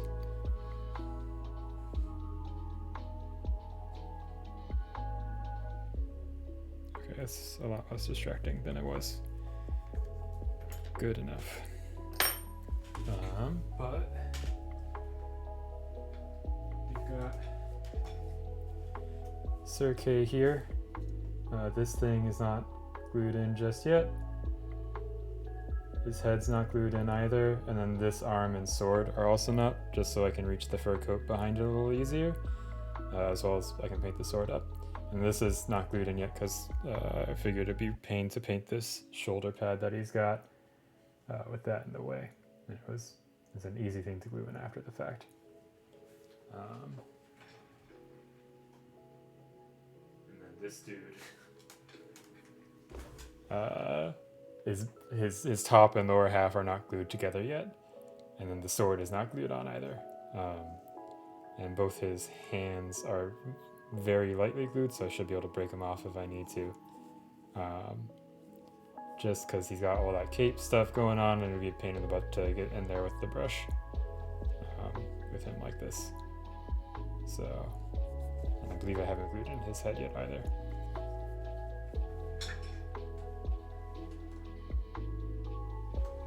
So we'll see if I enjoy painting in smaller sub-assemblies, but I always try to have it so I can have the full figure together. That way I can like sketch in the lights and such, get a feel for the whole piece, and then break it down if I need to. Yeah, like if I can't. If I feel like I need to gap fill something, I will always gap fill over sub-assemblies. But luckily a lot of models are good at hiding their gaps. Kingdom Death it usually is not. But like a lot of the resin stuff is. So actually like Helene over there, her shield arm is not attached yet, so I can take that off and paint her up a little easier.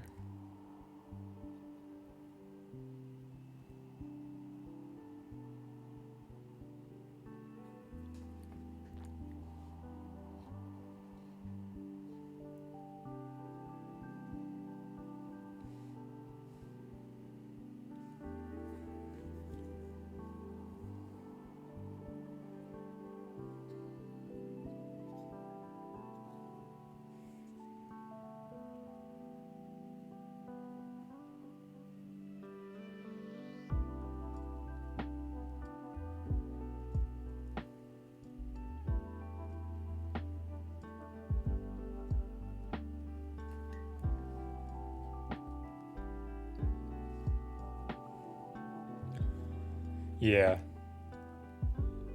Yeah, sometimes there's just really weird choices in how people broke down the models. I'm sure there's a good reason for it, but oftentimes it is not apparent.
Yeah.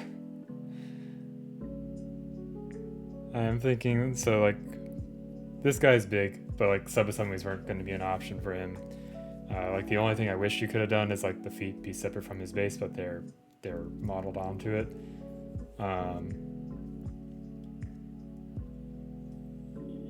Jeez. But the Dragon King, I think I'm gonna have to do some sort of sub-assemblies because it's just huge. I know Swinson painted his recently, and he had the wings separate, and that seems to be a good idea.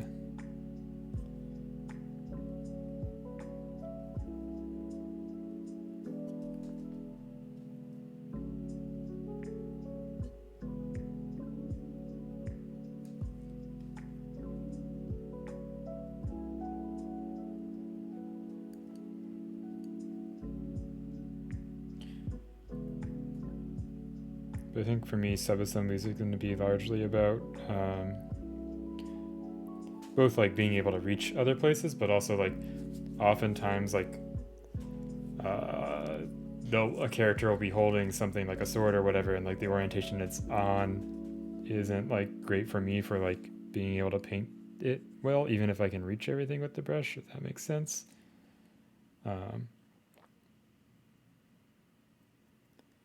Like it can be difficult to approach it the right way.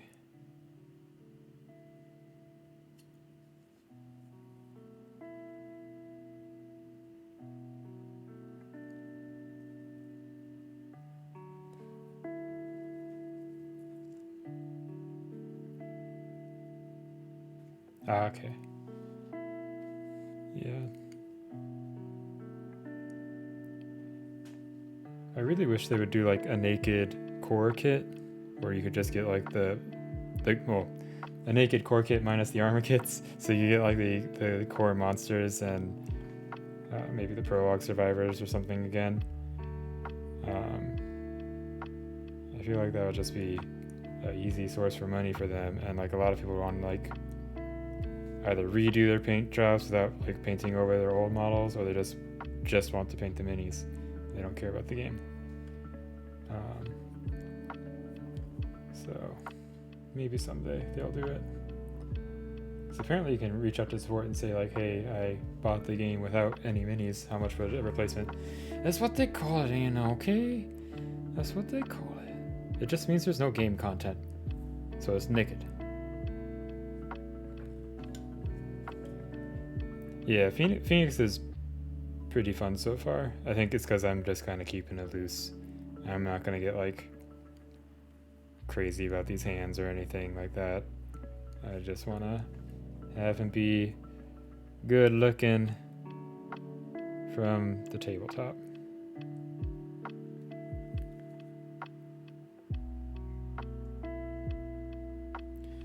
very excited for the Gambler whenever we get him with his ball of people. I think it's going to be fun to paint, at least for a little bit, before it's very much not.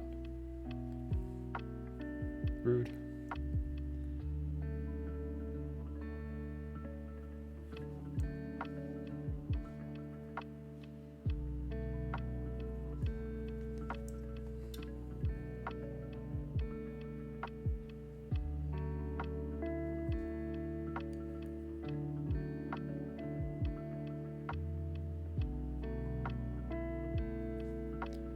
We'll have to spruce up these nails a little bit.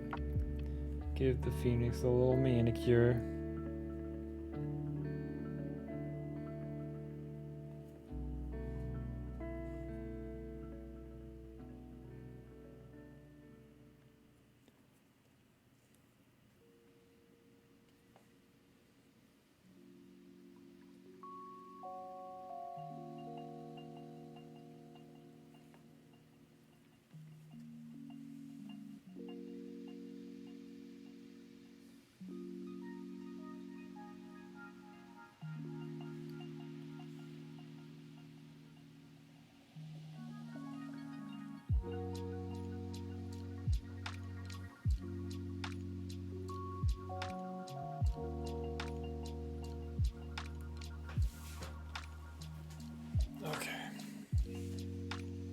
Only 10 billion more hands to go. We got this.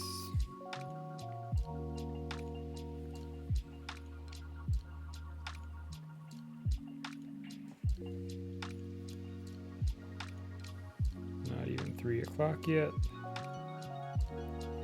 I can definitely finish this guy today, I think.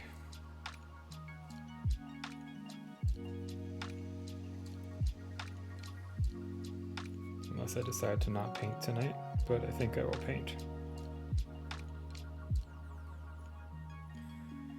The other option would be to actually play the game.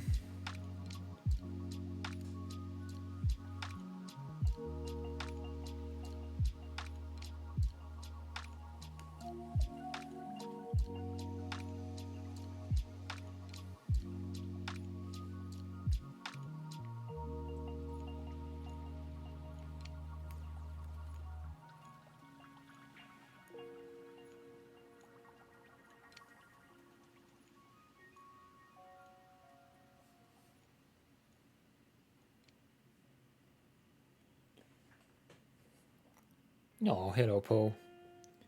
He's looking at me with little sleepy eyes.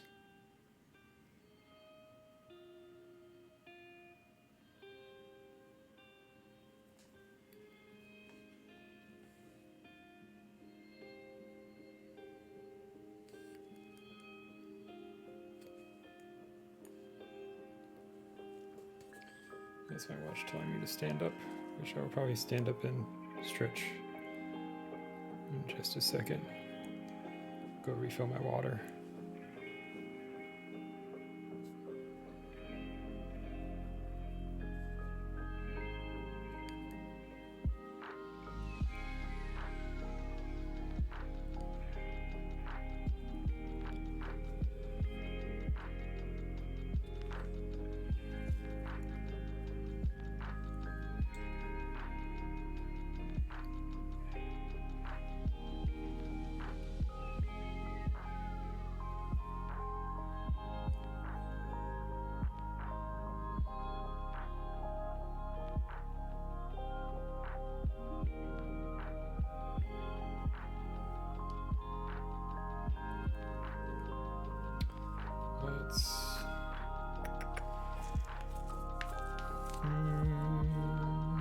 Let's get some blue and orange mixed up and put it in that nostril, I think.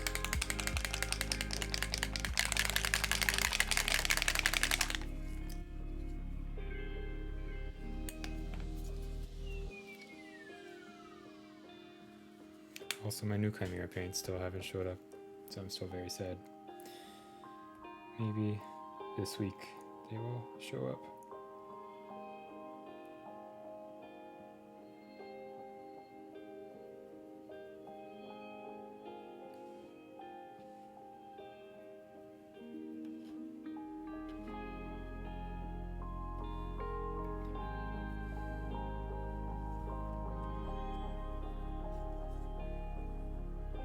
This brush does not have a good tip for that anymore.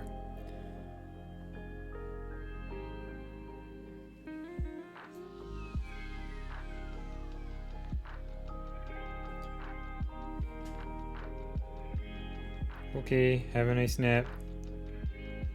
Say hello to Ez for us.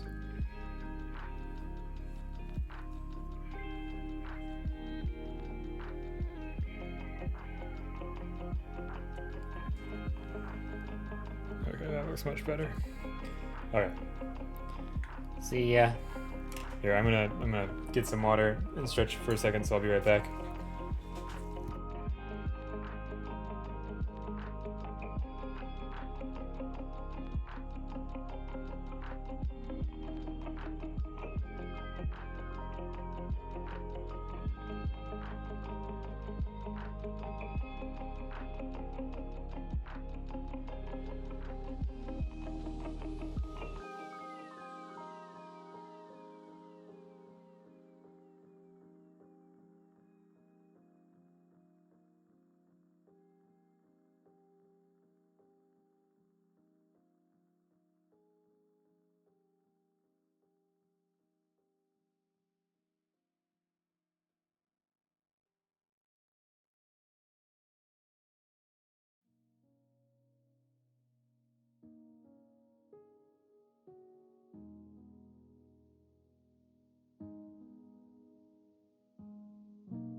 And we're back.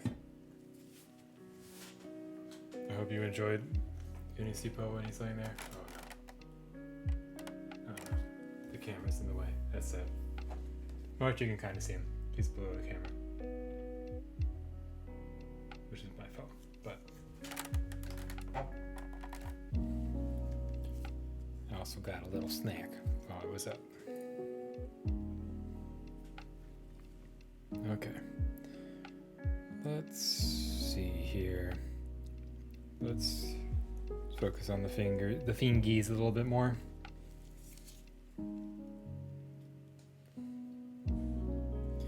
Let's get a little bit more paint on the palette.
figure out. There we go. This might work.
Also been ignoring his feats, so let's give him a little bit more love.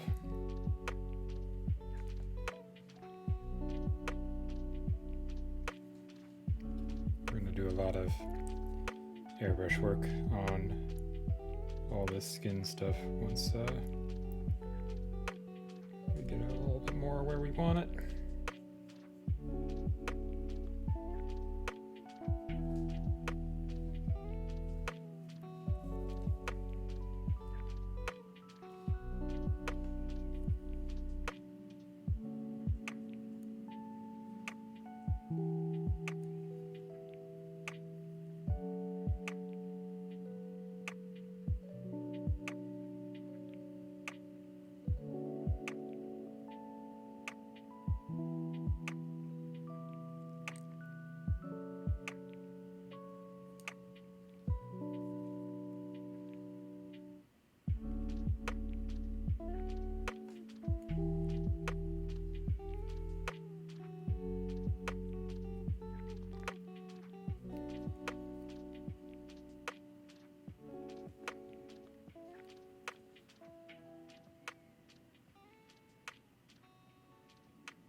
Oh, right.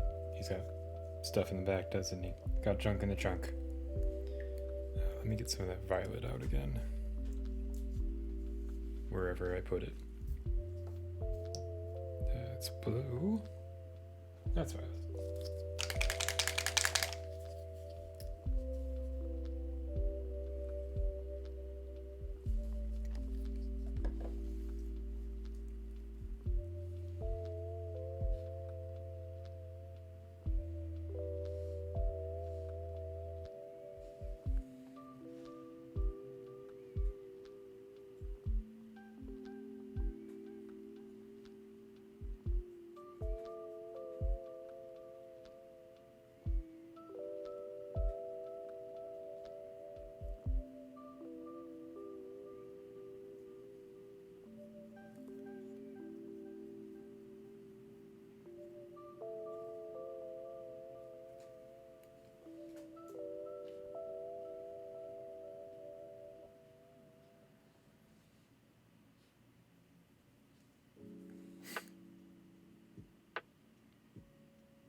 also got the hands along the side.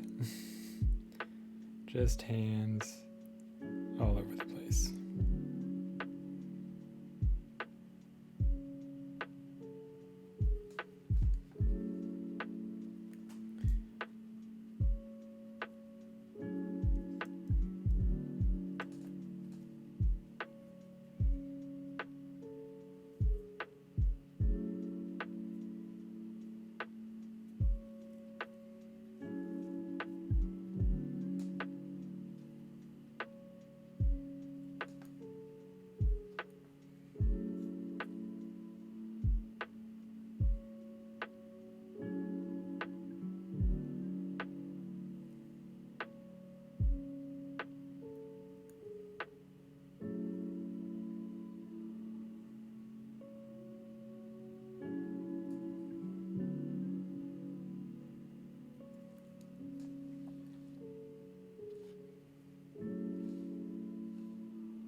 Okay, let's see.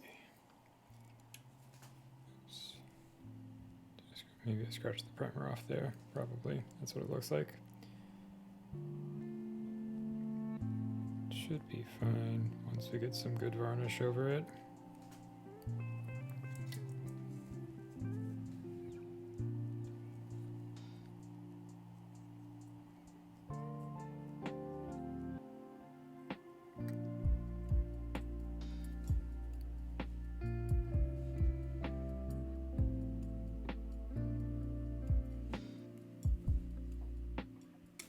Oops.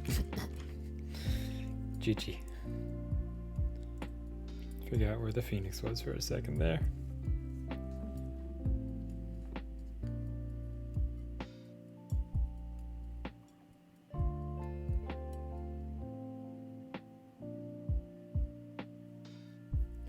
Okay. I think I might want to get the beak slightly more saturated, but we'll keep painting some other stuff first.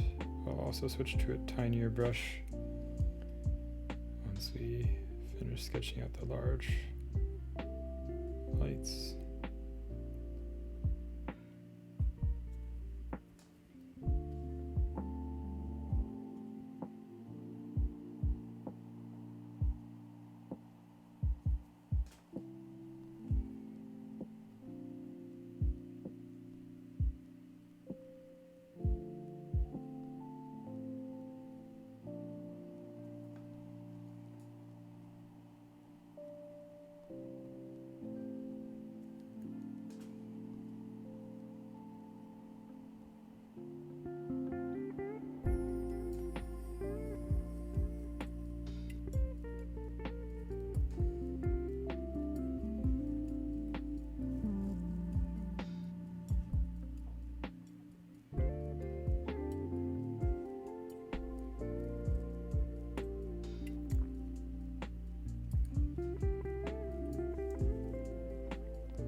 Got a bit of that magenta here.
Big fingies again.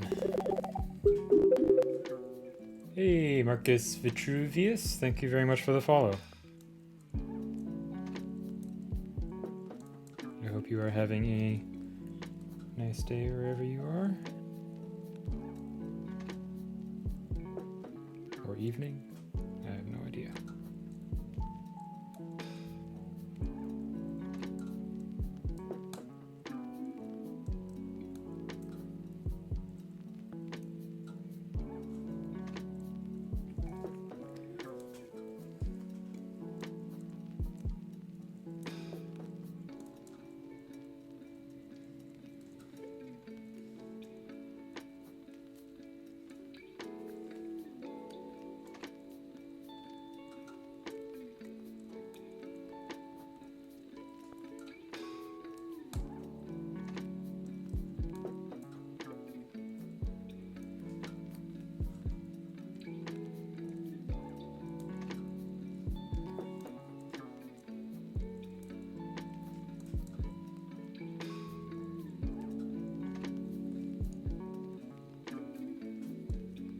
Sorry for not chatting, just kind of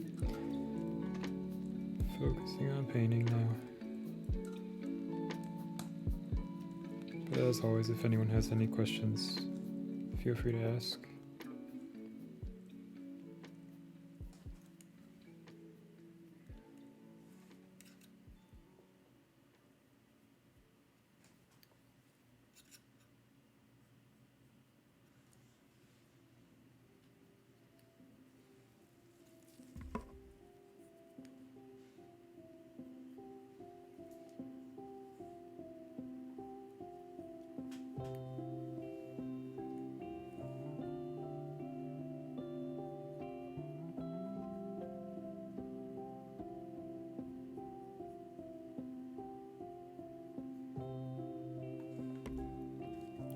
Sorry for constantly bumping the mic as well. Good job.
this.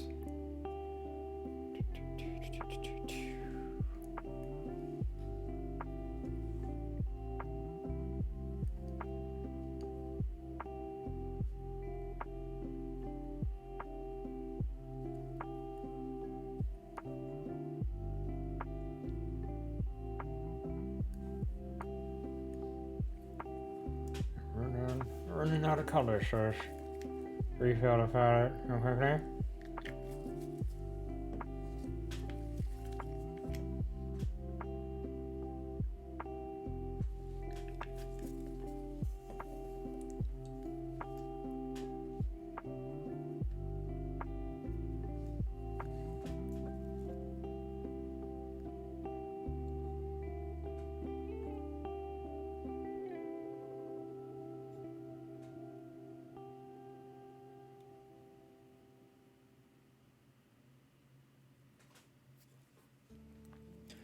The sword NMM, yeah.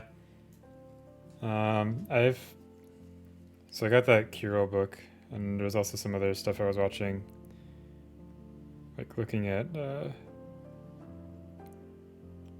illustrations rather than like photos or something helps a lot,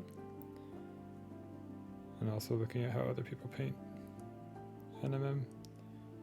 So whenever I try to tackle like a big NMM thing, I just kind of open up Michael Pizarski's page and try to see like how the hell he does it. And I think like the main thing I found for swords especially is both real and like the big NMM painters for miniatures. There's not so much like back and forth with the light that you see on a lot of like how people will paint swords. And what I mean by that is like a lot of times when you see people paint swords, do I have a miniature with a sword? Oh yeah, here's a good example. So speaking of sub-assemblies again, boop.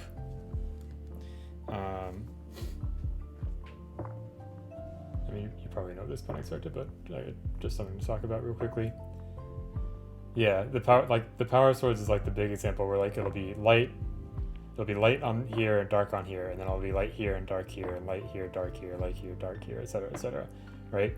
Which is not how real swords look. Like normally, like how a real sword generally looks. Like Michael Pizarski is really good at this. It's like one side's pretty much light and one side's pretty much dark, and there'll be like a bit of variation along it, and there'll be a brightest point along the bright side and a darkest point along the dark side as well. And they will kind of be like this shifts to brighter, well, that shifts to darker kind of thing. So like this will be the brighter part of the dark side, and this will be the darker part of the light side. So that part's pretty good. Also, this sword's a little bendy. I need to fix that. Yeah, there's not really as much back and forth. Like that's how I did anime for a while. I was like, I did the back and forth, and I was like, this just doesn't look right. So looking at references, very helpful. So like Michael Pizarski's good. David Cowell has been doing a lot of good like smaller scale NMM stuff. Trying to think of who else.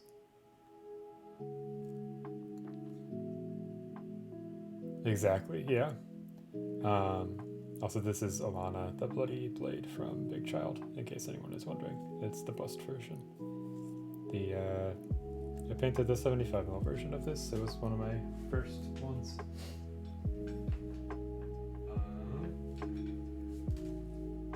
But yeah,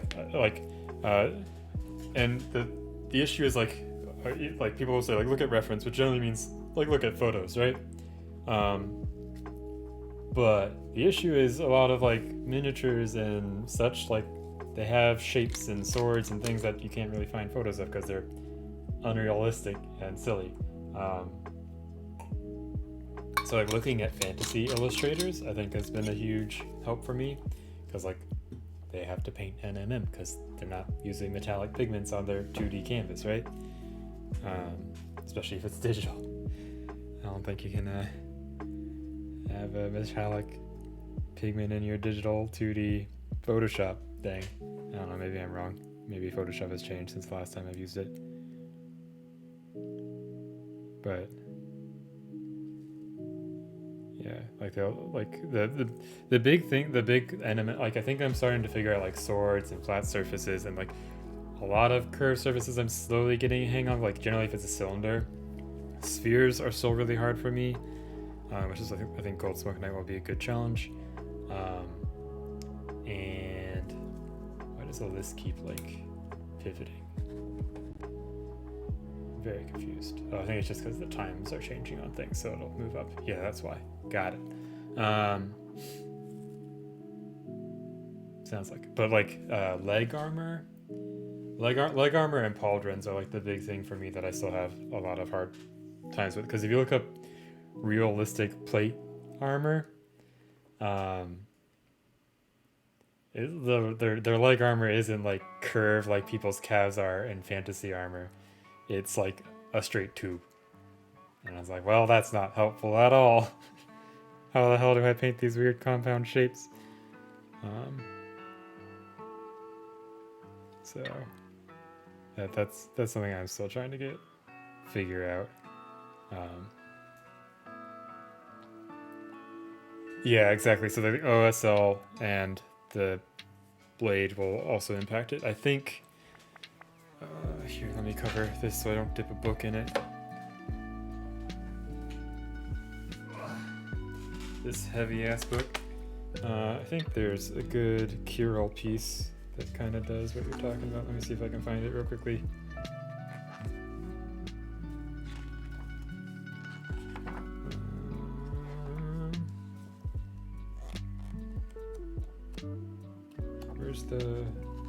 Where's the dude?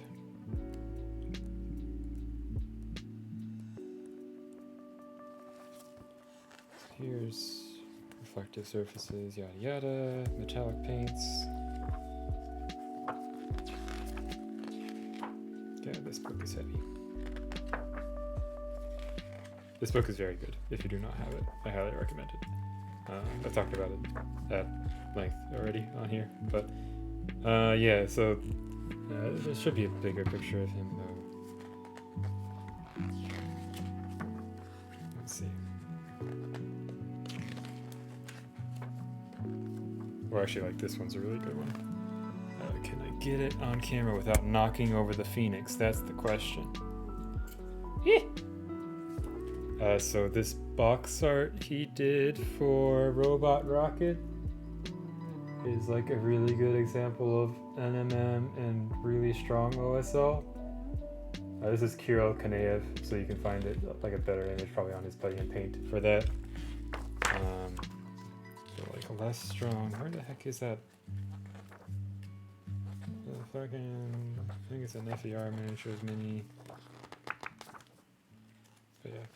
Anyways, Kirill has good examples. If you look at his Putty and Paint, Kirill Kanaev. Oh, well, I mean it's on the back there, but you can't see the OSL part. That's the piece I was looking for.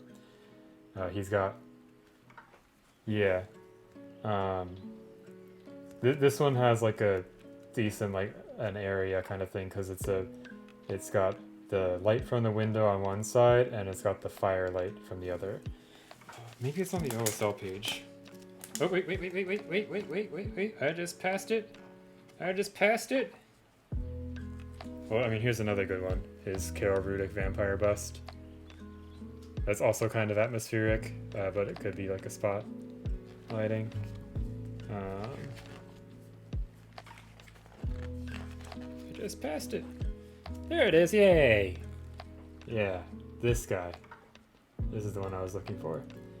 Oh, AC Miniatures, thank you very much for the raid. And House Firehawk, thank you for the follow. We're just looking at Kirill's book real quickly. Hello Skelby and hello Kudokar. Thank you for the follow, Isophist. Yes, the Painting Bible. This is, for anyone not familiar, this is FAQ by Kirill. I also got Figopedia and James Gurney. And I guess to close the OSL, the only time I've done like OSL and NMM is this piece. So I need to try again because it's been a while. But yeah, to the Raiders. Thank you for all the follows, maidens, minis, Narsal Shards, Season 1, Kulakar, Ciela B. We are painting, I swear, not just looking at books. Thank you for the follow, Geeks League. Yeah, we're working on Kingdom Death right now. This is the second to last mini. Here's his base over here. Did I miss anyone else? I think I got everyone who followed. Thank you very much. How was your stream, AC Miniatures? Yes, yeah. We were just looking at Kirill's FAQ because we were talking about some NMM stuff, and there's 100. Here, I'll grab the book one more time. Let me cover my palette so we don't have any accidents.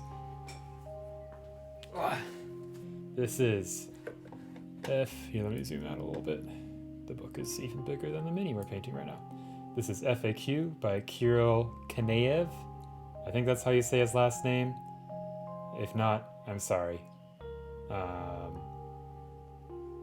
But this is a... No worries. Nice. Are you painting him up as the Age of Sigmar version or the 40k version? Yes, this book is a must-have. I highly recommend it, especially if you're starting out. Like, it literally takes you from... Here, we looked at the table of contents yesterday. We've been pulling this book on stream a lot lately because it literally covers everything. There's the man, the myth, the legend. Like, it literally covers everything from, like, the different kinds of paints, all the tools you need, different auxiliary products, setting up your workspace, actually preparing a mini, basic color theory, lighting concepts, the basic techniques you'll use is like glazes, stippling, outlining. It even covers oil stuff, if unexpected. But he mostly uses acrylics, I think. And then there's... Oh, what was that? Oh, that was the Phoenix falling over on my keyboard. Yeah, it's fine. It's okay. But yeah, this is the meat and potatoes of the book, in my opinion. I think these are stuff you can find pretty much everywhere, but like it's nice to have in like one resource. This stuff, again, you can find in other resources like Color and Light by James Gurney, which I'll grab in a second, and Figopedia, which I'll also grab in a second. Well, this is like Vince's hobby cheating stuff, kind of, but on steroids. There's over 100 pages on non-metallic metal and how to paint that, and it's very good. And he's insane painter. He's very good. Okay, cool. Yeah, I think the only difference is like he's got a different dude that he's crushing. There's like Space Marine, or there's a Sigmar person. I think it's a Stormcast, the faction that I actually like. But yeah, Figopedia is another great book just to close out this thread on books. You can get this on Figone, Figone. You might be able to find it elsewhere. And then Color and Light by James Gurney is also good. This is non-miniature specific, Color and Light, but it's just a good color theory book. I think Figopedia largely covers the same kind of stuff, but it applies it directly to miniatures. There's some boobies and stuff in here, so I'll flip through real quickly, but it talks a lot about like how to focus your light on your miniatures and applying color theory and all that good stuff. So highly recommend. You can also find really cool minis on Figone's website, so that's where I've gotten some cool stuff that we got to look forward to. They got some of Joaquin Palacios stuff that you can't find elsewhere, like the cool Barbarian King. But thank you for the follow, Chen Popo, and Banana 33rd. Yeah, follows are always appreciated. But yeah, we're working on Kingdom Death. This is the second to last one. You can grab a couple of the painted minis real quickly. Thank you for the follow, Hellfire. I'm going to zoom back in.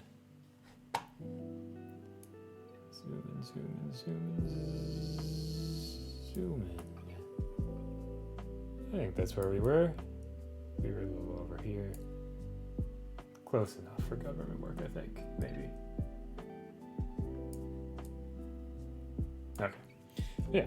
Here's a couple other Kingdom Death minis. This is the Washer, who I finished last, and then Winter Solstice Lucy. I do paint not Kingdom Death stuff as well. So you're looking at a Black Sun miniature, but also paint some busts and display stuff, which we'll be getting back to once we're all wrapped up with Kingdom Death core stuff. So yeah, if you guys have any cool projects that you're working on, like AC, I know you just wrapped up streaming, so you might not have a whip shot just yet, but if anyone has anything cool they're working on, feel free to share. And otherwise, I don't know, if you have questions about what I'm doing, feel free to ask. Right now I'm just kind of sketching things out, and we'll be refining stuff in a little bit, hopefully.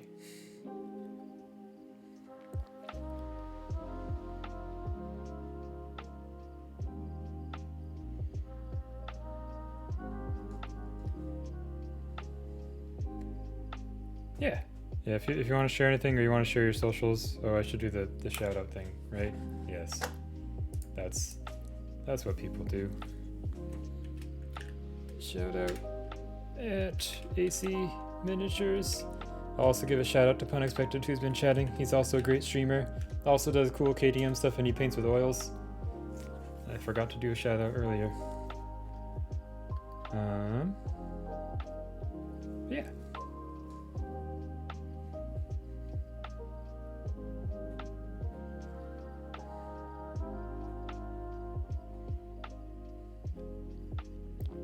Yeah, I think I've convinced several people to buy that FAQ book recently, after someone finally convinced me to get it.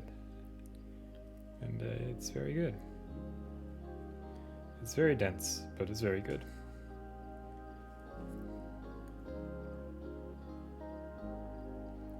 Both dense as in the book itself is very heavy, and dense as in the content is a lot. Yeah, you can post Discord links to images here as well. I don't have any real link moderation, so as long just don't abuse it. If you abuse it, you'll be yeeted. And by abuse it, I mean like don't post spam or crypto or any big follow stuff like that. So I'll pull these up so I can see what we got. So I'll look at ACs. Oh, the Bellacore's looking dope. It's awesome. I am tempted to get Bellacore, but it's a pricey boy, isn't he? He's like $100 some odd. A nice, cool little Space Marine dude. Is this a kit bash kind of thing? I'm not super familiar with 40K, or I have a passing familiarity with Age of Sigmar, because I was looking at getting into it as we were talking about earlier. So I got the Dominion box. Okay, yeah, I think I heard someone say 150, but I think that's because they were talking in the Canadian dollars, which are one of the few dollars that I deal with that are worse than US dollars.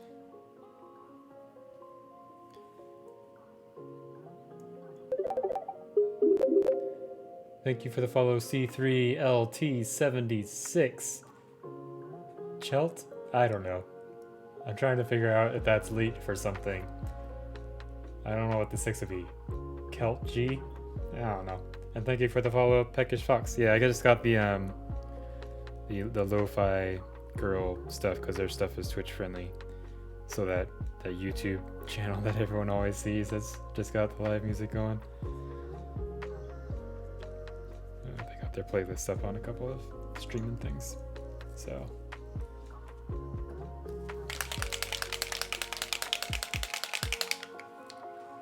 it's good painting music because you can just kind of zone out. Although the music I've been listening to lately that's not DMCA free or whatever is the new Mitski album, which is very, very, very good. If you like sad music. If you don't like sad music, it's probably not going to be for you. But I like sad music.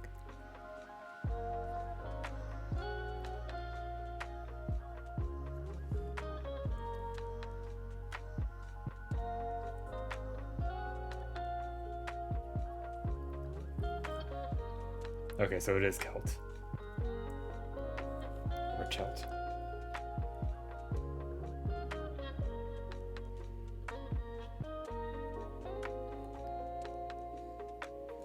Hey, Crypt Shadow.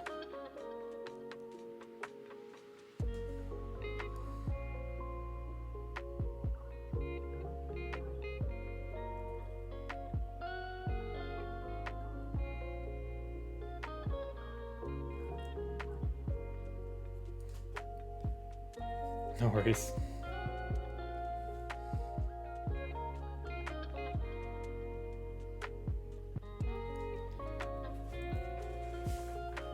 That is totally fine. I like to just go into streams and lurk. Sometimes not in the mood to chit chat, just want something on in the background.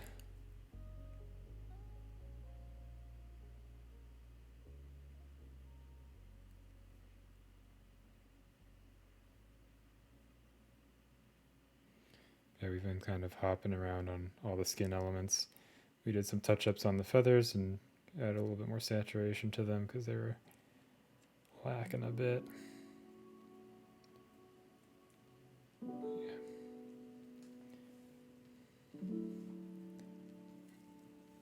Oh, yeah. This Gessis model from Dark Crystal. Yeah, he's got like similar kind of elongated bird vibes to that Dark Crystal figure. Speaking of Broken Toad and Black Sun, are they ever gonna like restock their stuff that's not Black Crystal? Or Jim Henson, I guess, because there was multiple things. Because there's a few Black Sun miniatures that I want. But they've been gone for a while. And thank you for the follow, Dernicus King. Or Dernicus. Not sure what the emphasis is on that.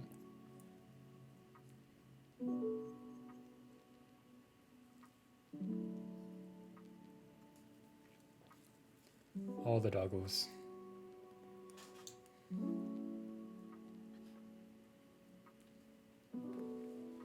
Poe is currently the from all what I've seen, the Broken Toad / Black Sun Dark Crystal stuff is amazing. I am slightly tempted to pick up the Ludo because it's sculpted by our boy Lucas Pina. That was a Kickstarter that I decided to set up. Thank you for the follow, Sadie Minis. Sadie Minis? More emphasis, confusion.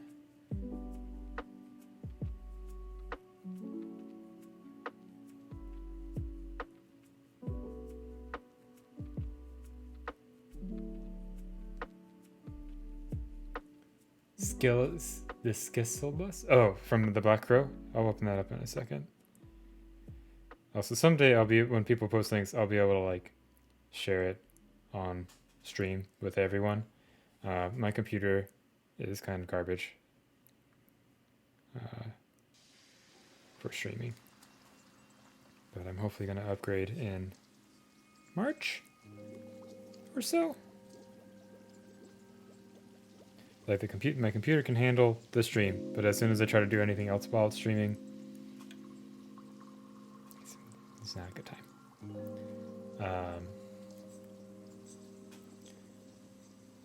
Let's get to the stopping point here.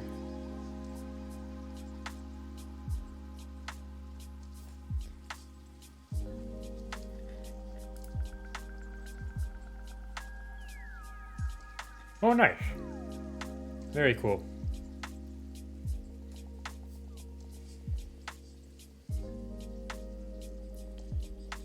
Yeah, I want to get some of Black Sun's big barbarian boys,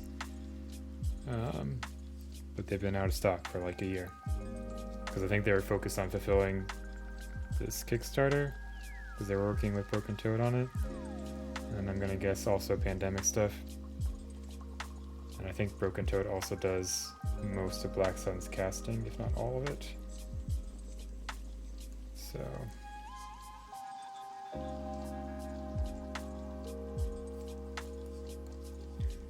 do know that Broken Toad were jerks to Robot Rocket because they were supposed to cast the Defeated for Robot Rocket, and then the week of they were supposed to like deliver it. They were like, nah, sorry, we can't do it. So that sucks.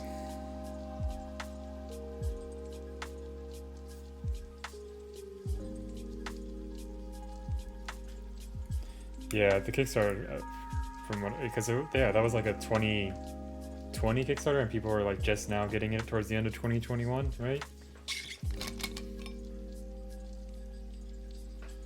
I'm waiting on Inu Kingdoms right now, and a couple of Westphalia stuff. So hopefully those fulfill at some point. Let's switch to Little Baby. Speaking of Broken Toad.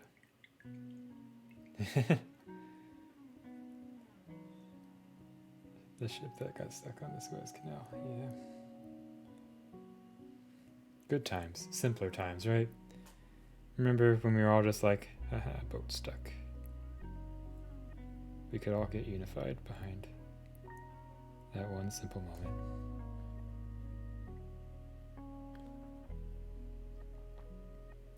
Yeah, I know that like Broken Anvil is a caster out here, and they switched their resin for their latest display piece, the Northern Guy, and I'm not a fan of the new resin.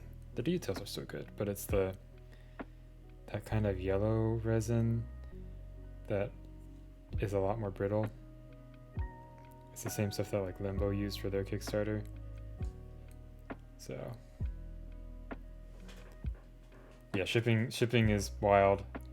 I think they've solved the container shortage, but now there's still like a ship shortage. I think the beginning of next year they're supposed to launch like 30 new super container ships or whatever the hell they're called. So maybe that'll help things a bit, but I am not gonna hold my breath. And my Chimera paints are somewhere in the mail. Big sad.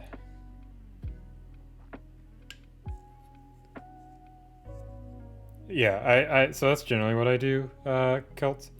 I generally bulk buy, so I just placed my like first Hera models order because I try to get that free shipping.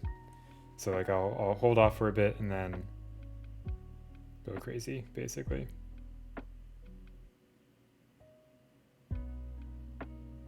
It's like Black Crow has a few minis that I want, but I'm gonna wait until there's a few more.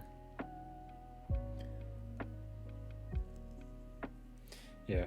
Oh, another Kickstarter. So talking about terrain stuff earlier a little bit for like D&D, but I got into like Dwarven Forge stuff during the beginning of the pandemic when I was like, oh, this will be fun to get, and then when we wrap up this pandemic, we'll have cool terrain for our D&D games when we can play in person again. Oops.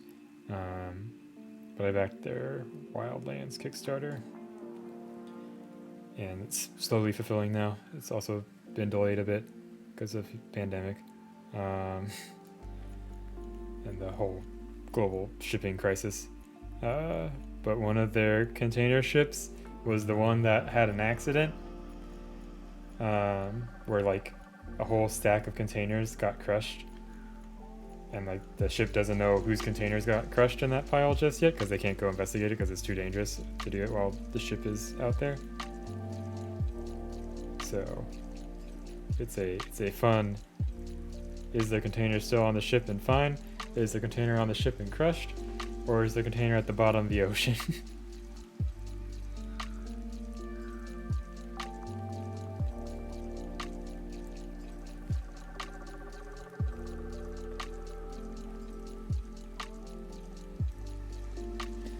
Yeah. So 3D printing is good for small scale stuff, like very small scale, but casting is, and I guess like 3D printing is nice because you can do it from quote unquote anywhere, right? But I don't know. 3D printing's gotten really, really good, especially in like the last couple of years. Yeah, I can go grab a couple of the Wildlands pieces if anyone wants to see them. I went unpainted, so I got a lot to paint at some point. Maybe we'll do that on stream, but it's kind of boring because it's just base coat, dry brush, base coat, dry brush, yada yada yada.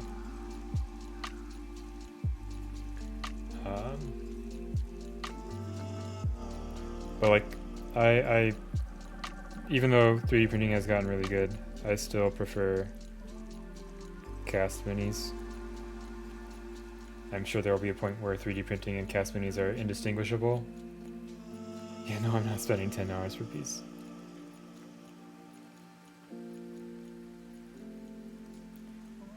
I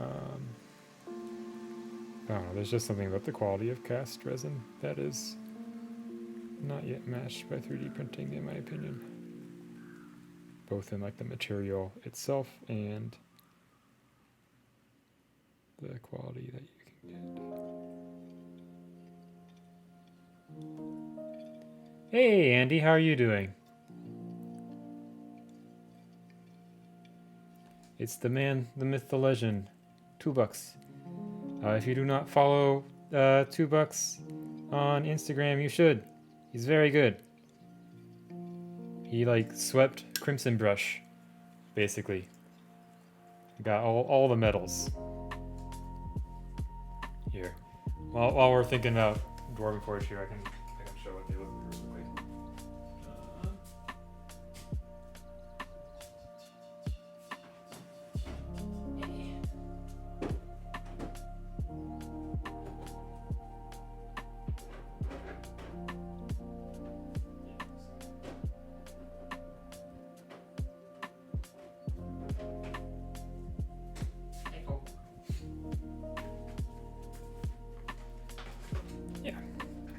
So it's just like PVC terrain stuff that's basically indestructible. Like I can chuck it across the wall and it'll be fine. But it's all modular and stuff, so there's like different trees. It's magnetic. Andy, do you have a link to your? I can pull it up, but if you go to my Instagram, which is Topulus, I shared his latest piece in my story. But I think it's Andy Buck's art. Andy something art. I think you changed it recently. I don't, because I remember going to it and I was like, this isn't what I remember. Okay. Here, I can pull it up too. If Andy doesn't get it, let's see if I can beat Andy. Yeah, Andy Buck's art with a Z, because he's Australian, so it's not a Z, it's a Z. Eh, I copied. Oh right, I can't paste into OBS's chat window. I don't know why. Wait. Oh, if I right click. Okay, well dang it, Andy beat me. Yes, Andy's stuff is awesome. He also paints wicked quick, like Deno, but maybe even faster.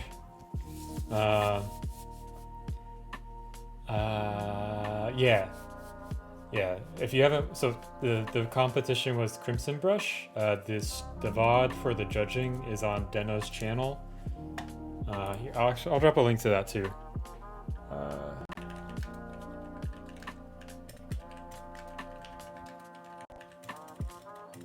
One second. I'm trying to reach around the Phoenix without knocking him over. That's Crimson Court. I don't want the Crimson Court. That's an old video. Stream's gonna get slow for a second, but it'll be worth it. Live judging, there it is.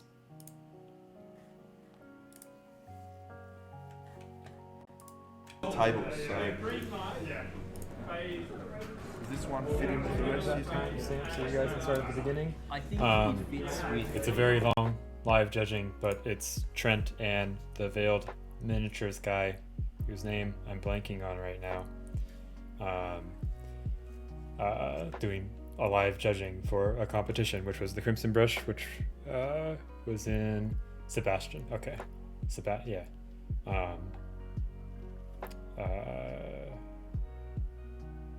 It's like the Crimson Brush was like a rename of an older competition, like a rebirth of it, I think is the deal with it. but like it's very insightful to see like what judges are looking for in terms of pieces.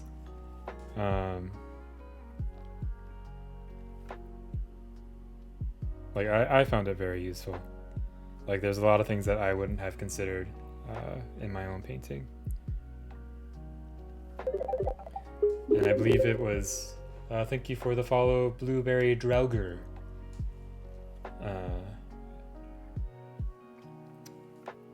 It was an open format. I think that's the name of the, yeah.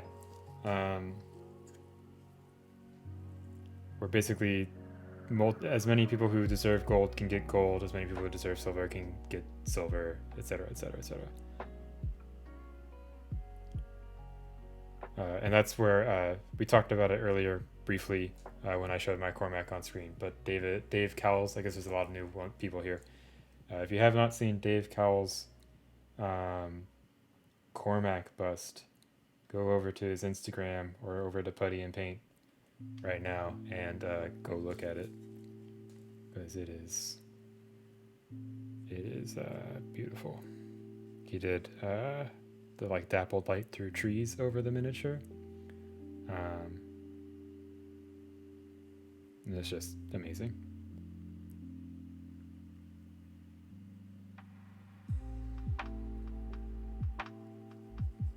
There's like one spot on the miniature that's like not quite right, which like is pointed out in the judging. It's like not something I noticed until they pointed it out, but like on the, and also Dave has a walkthrough video on his YouTube channel where he also mentions it. But it's like it's a beautiful model. This is the Phoenix from Kingdom Death, Blueberry.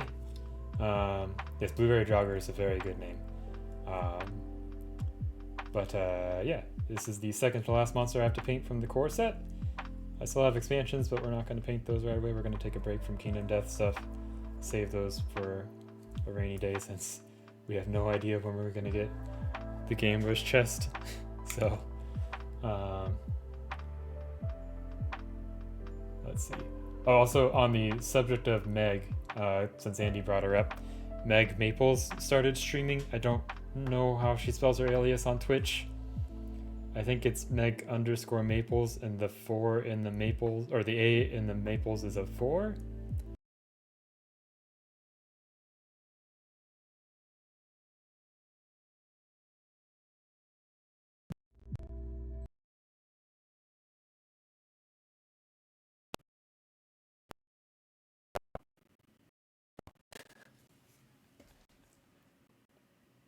One second.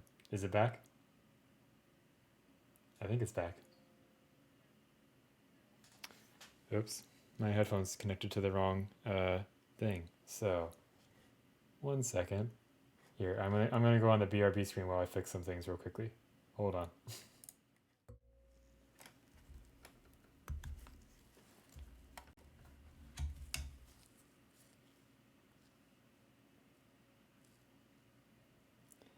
Let's see.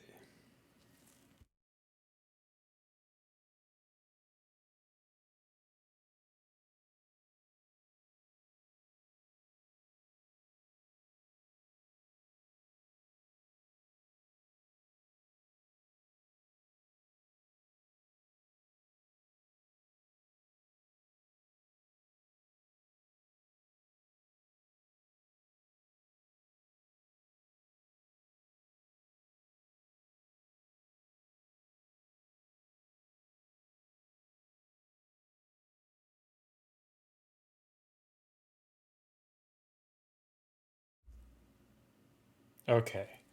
Let's get the music maybe going again. Okay, that was cool. My whole computer, like the whole thing, just froze. That was great. I'm surprised it kept streaming though. That's fun. Case in point about me having a garbage computer. But yes, Andy is awesome. He has made very quick progress in display painting. It's wild what he's done in the like 6 months that he's been display painting.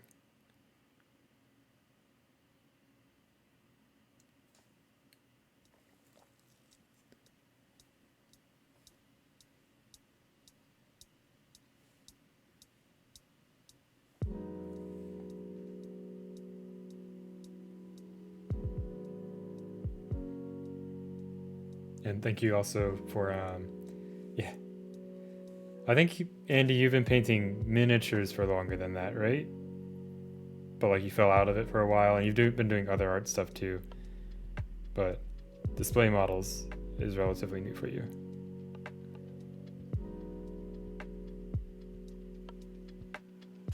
Okay.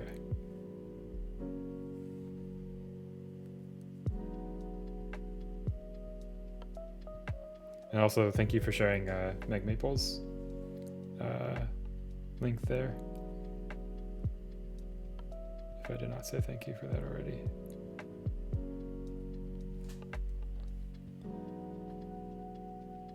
I haven't gotten to drop in on too many of her streams yet. But she seems to be taking like a more like, she's been doing some painting, but she's been doing like a lot of like educational things, like walking through color stuff.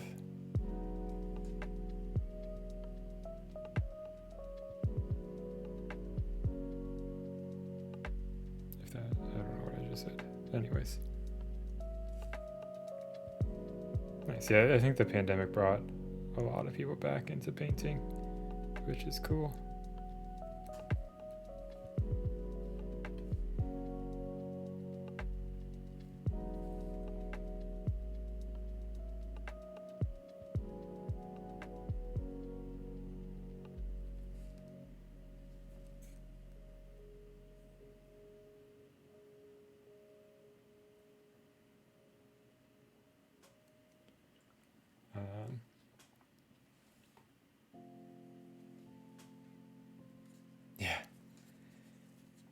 Yeah, I just started painting more during the pandemic because I got started in 2019.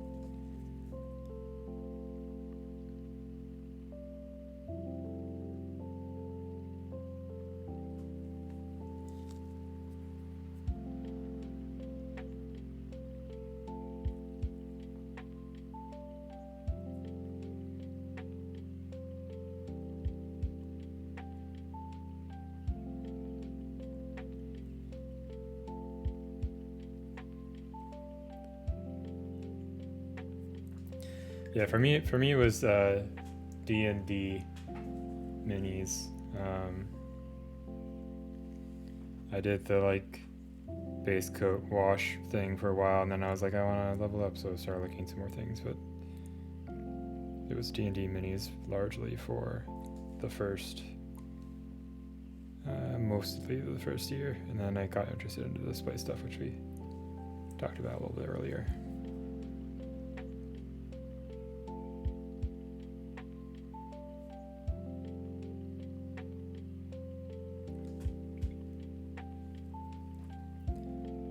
Thanks. Have a nice rest of your day, Maryland Models, or evening, or whatever you have. I usually stream on Sunday afternoons, and then sometime during the week. I don't know, sometimes Monday evenings, but sometimes Tuesday evenings, sometimes Thursdays, sometimes Fridays. It really just depends. So I guess it's morning for you. I don't know. Have a nice sleep, I would assume.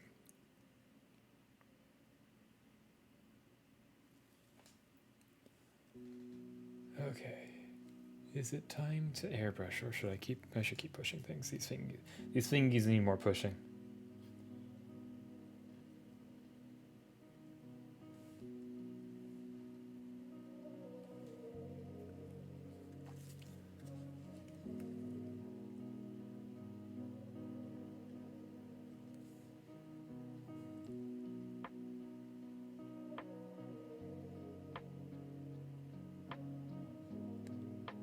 More pushing.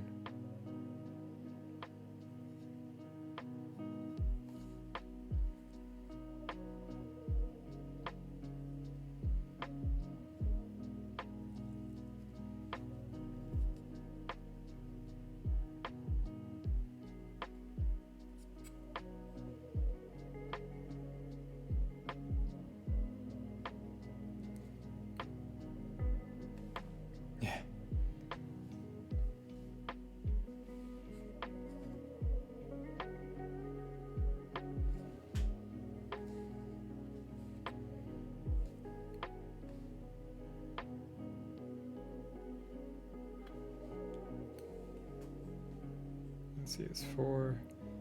I'll probably paint on camera for about another hour or so. I started early today, so we'll have a long stream today. And then I'll go do my Sunday evening stuff of grocery shopping.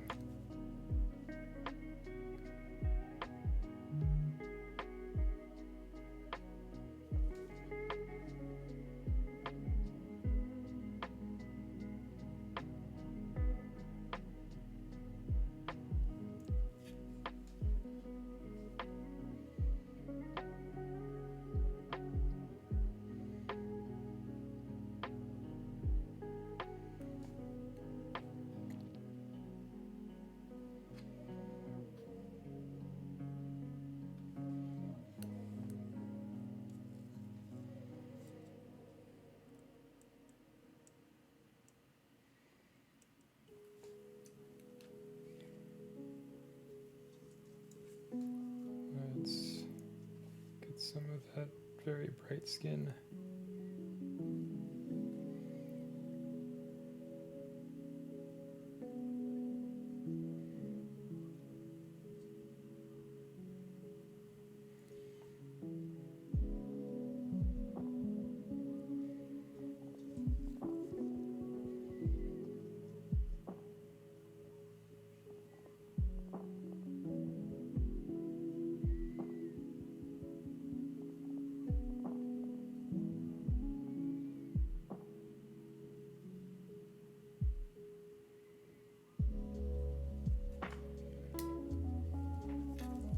All right, let's airbrush and see where we're at.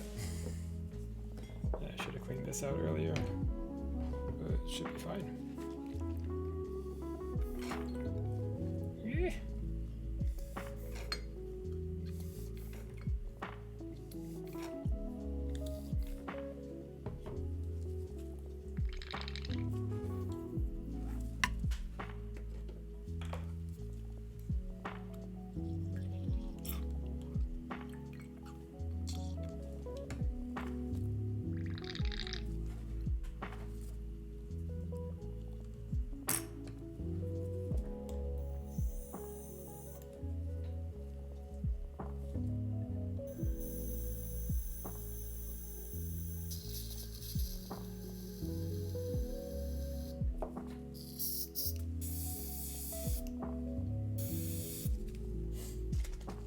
Okay, get the nasty cup out of the way.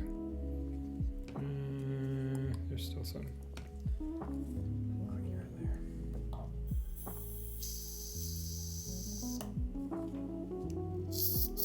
There we go.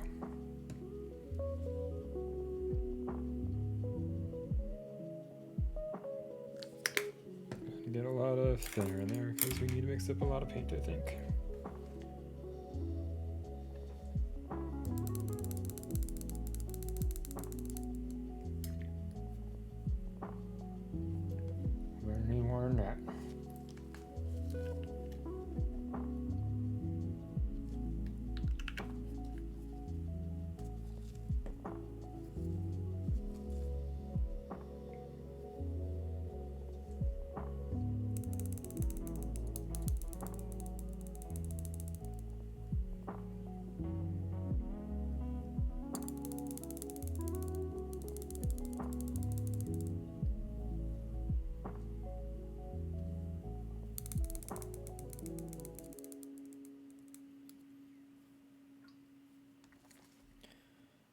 How does this look? Let's.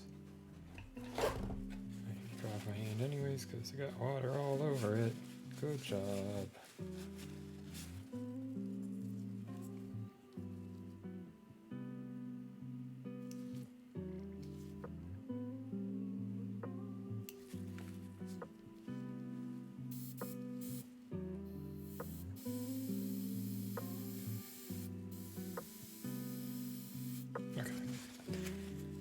Cool.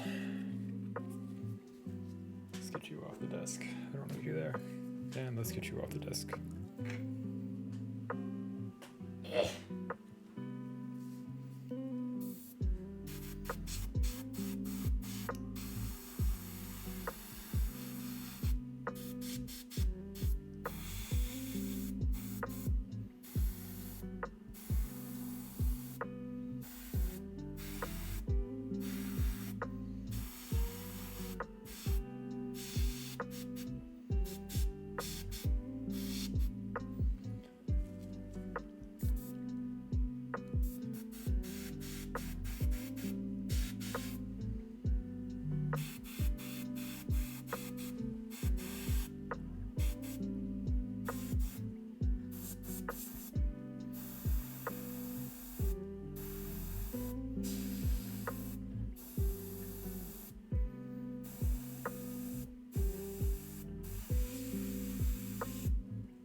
Yeah, I mean, it's something I've tried to be more brave about, um, both from watching people like Deno, or I've been subscribing off and on to Sergio Calvo's Patreon. And Sergio hates glazing with the brush, the hairy brush. He does all his glazing with the airbrush. So I've been trying to use that more and more, just to like see how I like it, and also just speed things up a little bit. And I bought this airbrush a few months ago now. I've had where is it? Where's my baby? This is my baby that I smack into everything. The Eclipse HPCS. This is my first airbrush, and it's like a good all-rounder. I like it quite a bit. I still use it a lot. But this is the HPBH from Iwata, so it's got a smaller needle, and it also has this MAC, micro air control valve. So this lets me adjust the air pressure from here, a little bit finer settings than my compressor does. Which this is the airbrush Sergio uses, which is why I bought it, because I'm just a copycat. So it's basically just like trying to experiment. The nice thing about this one is it lets you get a little bit closer to the model. Like I could not get this close with the Eclipse, I don't think, without it just flooding all the time.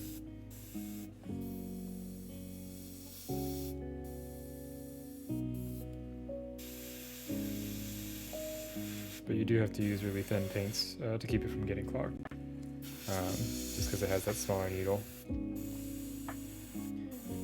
But that works great if your goal is to glaze.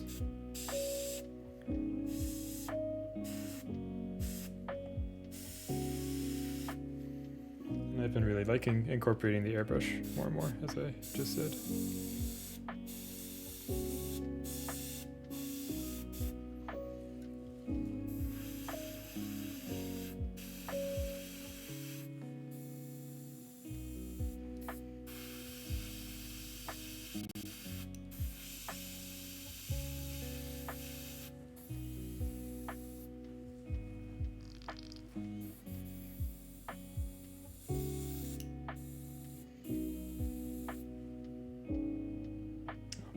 That's why there's a little bit of gunk on the tip, because I was not paying attention to what I was doing. So let's clean that off. I don't know if you can see it. Probably not. A little bit of stuff there.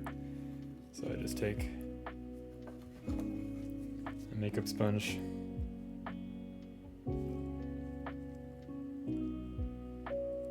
get that all nice and clean.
exploring using it for more and more parts of the process. So initially I got it just for priming and varnishing, and then I started messing around with sketching things out with it. And now I'll sometimes sketch pieces out with it, or I'll sketch them out with Hairy Brush. But I've been using the airbrush a lot to do glazes and tie things together. If you're interested in using the airbrush for that kind of stuff, I cannot recommend Sergio Calvo's Patreon enough, or just watching his YouTube channel, because he's been putting more stuff up there, like some free streams and such.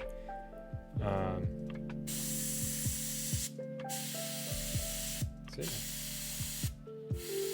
If you have any specific questions, I'm always happy to answer them to the best of my ability, or to try to point you in the direction where you may be able to find the answer. We've also got some other very talented folks hanging out in chat, so they may also be able to chime in if I don't know. And that's my airbrush compressor is annoying, because it likes to move around and bump into my table leg and start making that horrible rattling noise. It's great.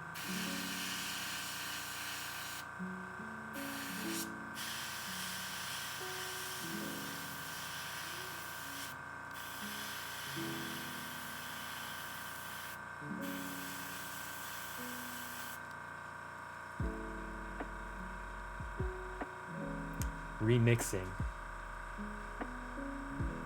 What do you mean by remixing? Is it like juddering or anything like that? Maybe my computer's still having issues. If it's having issues for anyone else, I can maybe I'll just end the stream early. It was only going to go for about half an hour more.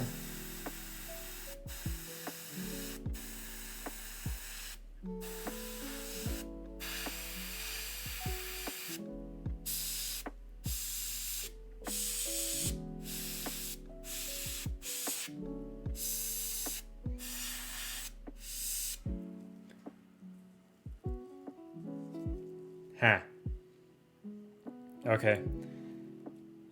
Has anyone else been experiencing that?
Let me know if it keeps happening unexpected, and we can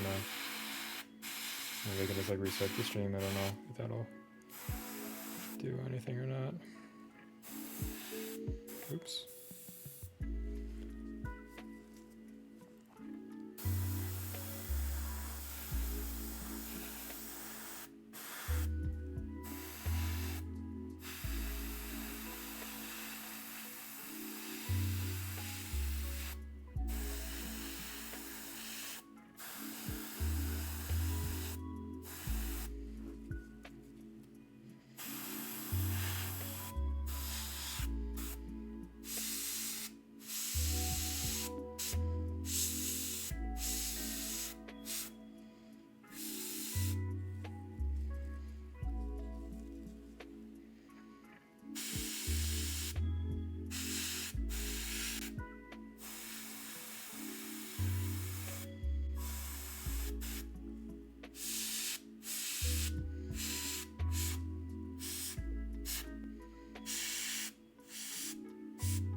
Also, sorry if I keep going off camera or anything. It's hard to stay on camera.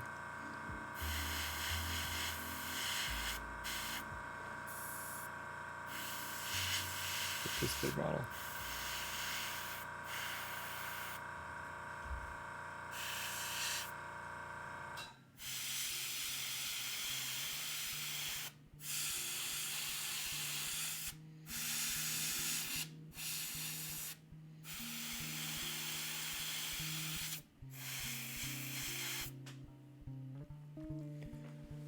Okay.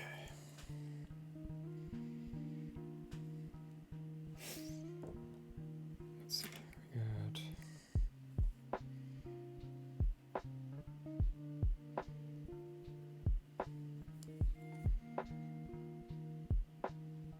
Okay, I think we just need to put some primer on those spots, so let's brush that on real quickly so I can put paint over them again tonight.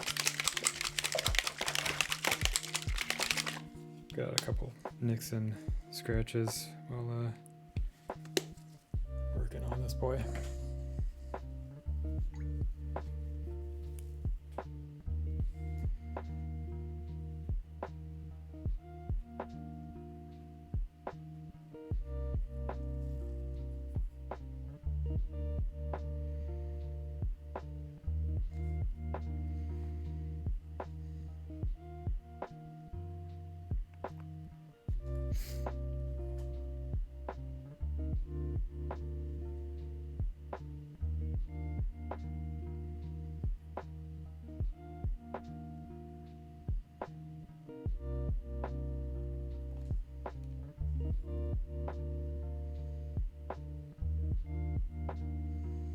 Where else?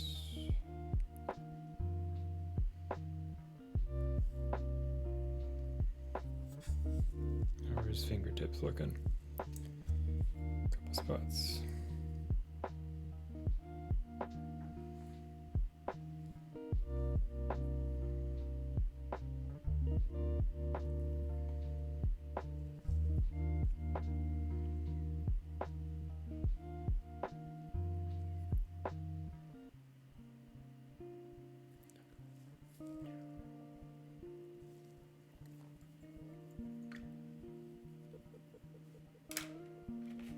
Alrighty. Also, thank you for the follow. 23. If I did not say thank you already. And I'm going to hair dry this guy real quickly.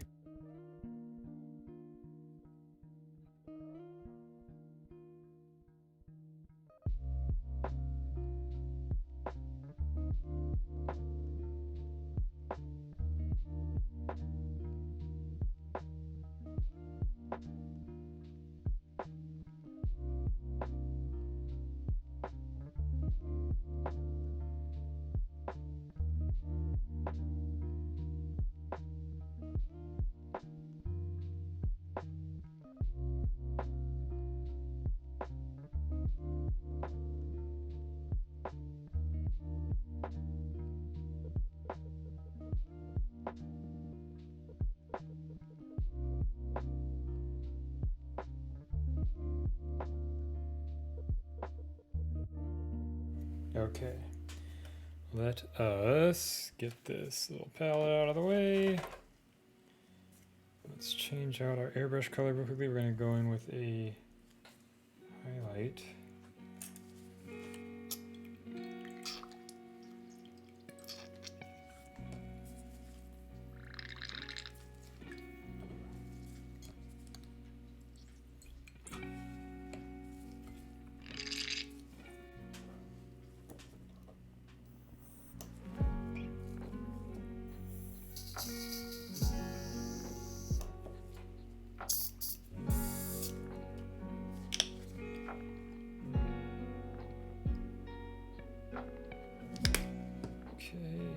Cup out of the way.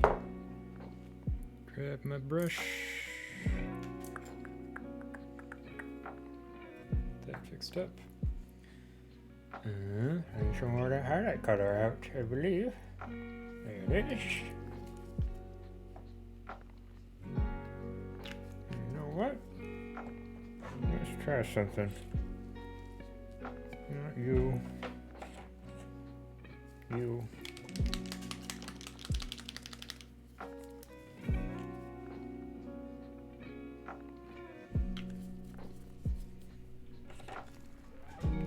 Gonna get the tiniest bit of ice yellow in this mixture. So we got that white skin from the Malefic Slit. And a smidgen of ice yellow.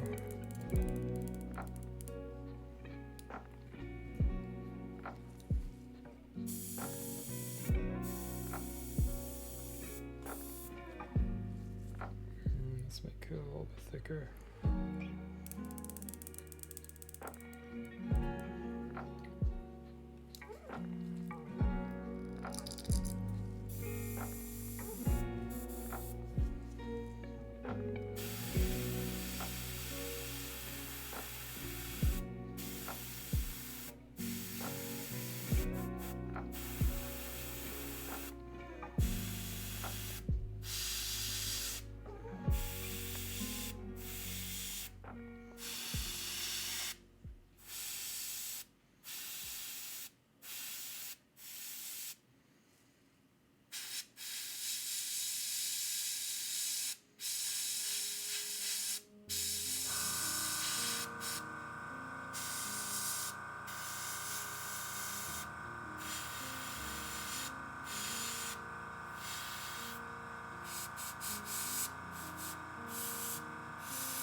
Oops.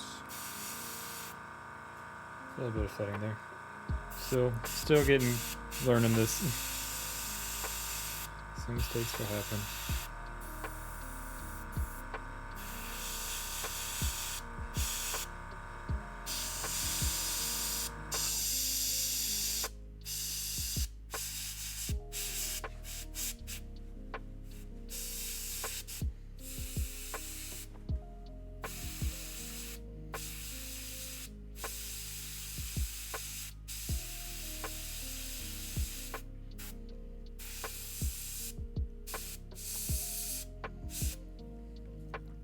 Okay. Pop over here.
What's your looking at, buddy?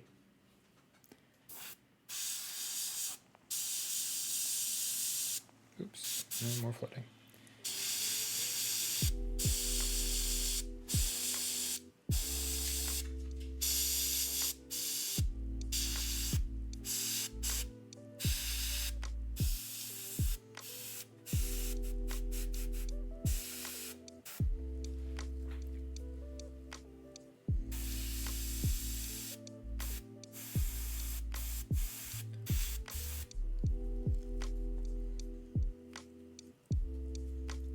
Apparently I dropped a lot of frames, but maybe that's from when the whole thing went out.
probably enough airbrushing for now. I think I'm gonna seal him up with some matte varnish real quickly before I go back to brushing, since we did a lot of very fine escapas.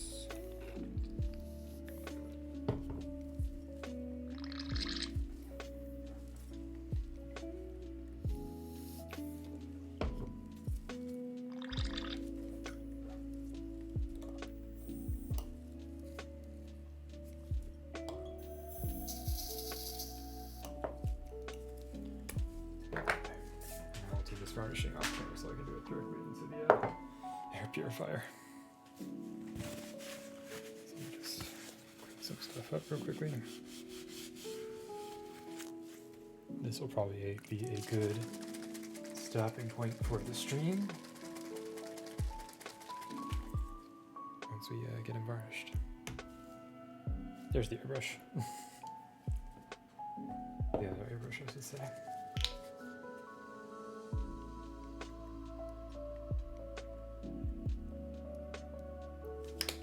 Okay.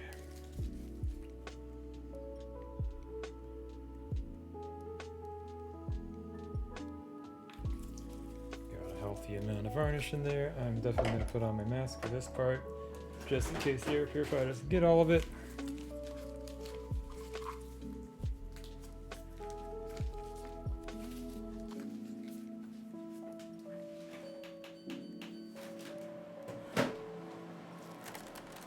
Dark for a second. Airbrush works better when it's connected to the hose.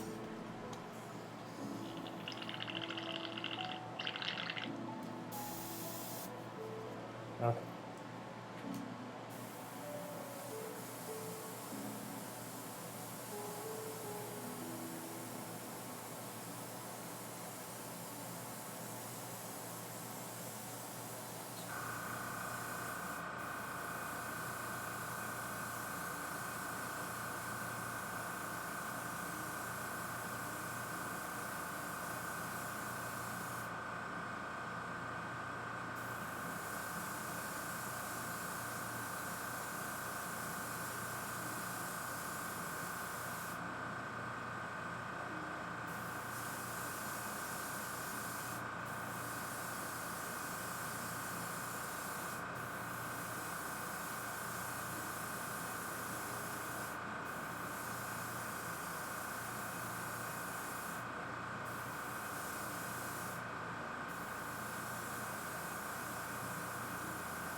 Okay. Hello, Voxel Forge. Sorry, you caught me while I was varnishing.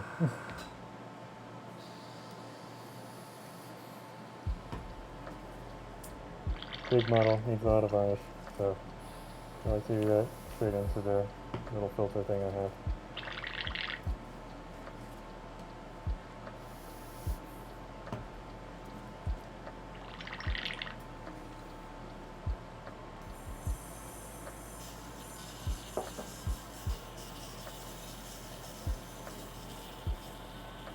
Flash kits? What is flash kits?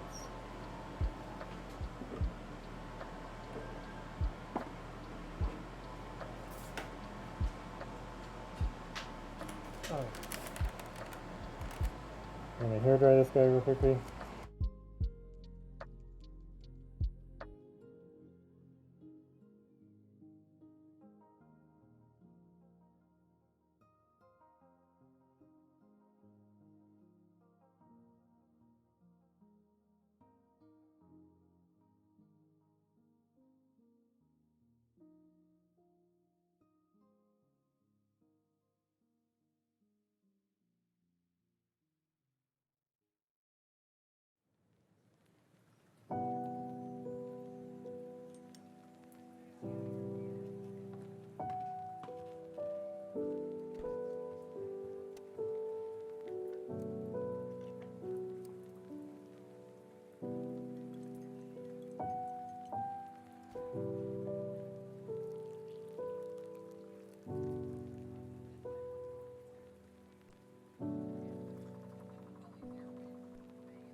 Okay, gotcha. Alright, here's our voice so far. I did notice that there's still a little bit more mold line here. I notice it more when it's not under my big hobby light, which is why I didn't get it before. We're gonna shave it off. I would hope it's dragging Joe Rogan rather than championing him. I'm not a fan of Joe Rogan.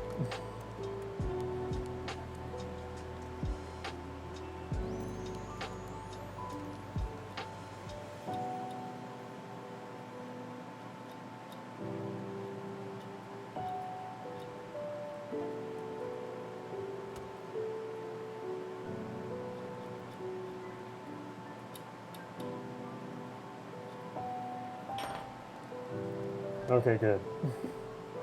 Glad we're on the same page there.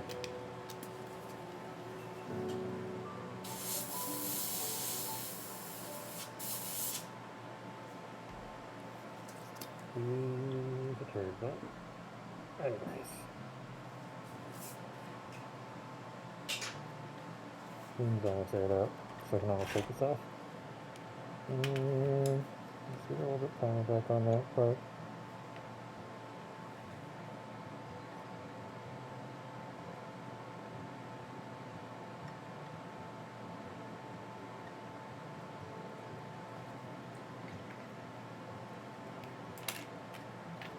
Hair dry that.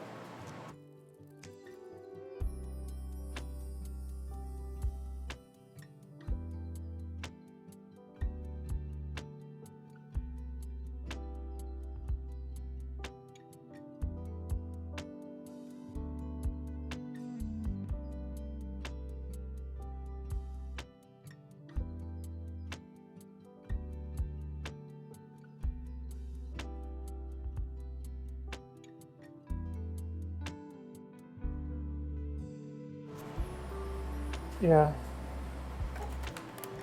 I try not to get too political on here. I think the few times I have talked about. Here. Now I'm not Bane anymore. Few times I've talked about politics. It's pretty obviously where I stand. I'm very much left.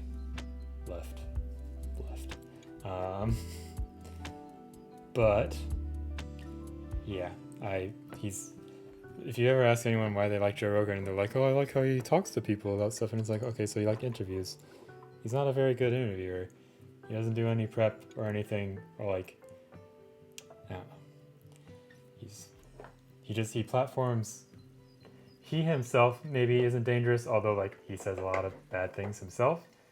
But he platforms a lot of not great people, and doesn't challenge them at all when they're on his show because he isn't, prepared to challenge them or smart enough to. So that's my main problem with him, is that he platforms a lot of dumb ideas when they shouldn't be on a show broadcast to several million people. Yeah. He disagrees with them and then does weird tangents. It's not a good interview. There's better interviewers. And if you like Joe Rogan and I'm making angry vets, I'm sorry, but that's my opinion. I don't like him. He's terrible. I don't think he should have a podcast. Spotify should have given their $100 million to one of their other original podcasts that they brought back, which was The Besties. But you don't listen to The Besties. It's a great video game podcast. I love it. It's my favorite podcast. Or one of my favorite podcasts. It's the Polygon guys talking about video games. It's very good. Yeah, don't care for Joe Rogan. I don't know. I've had to turn on. I used to listen to Trapped Under Plastic a lot, but John kept bringing up Joe Rogan for various reasons. Just there. So.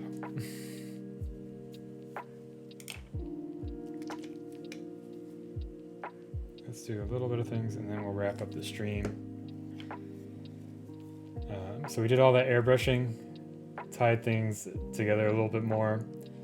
So basically what I'm going to be doing for the rest of this stream, or all there is, and most of tonight, is just kind of going back in with the brush, sharpening some things up, and adding a little bit more detail, a little bit more contrast, a little bit more color.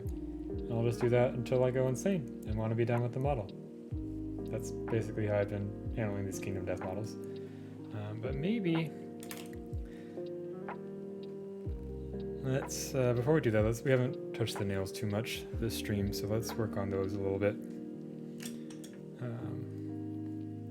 I've been mixing up a little bit of that Chimera Violet.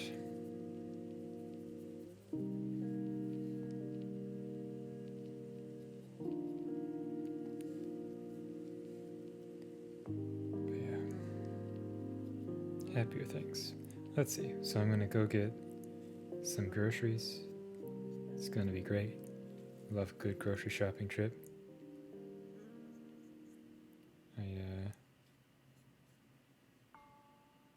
I'll get some good food for dinner.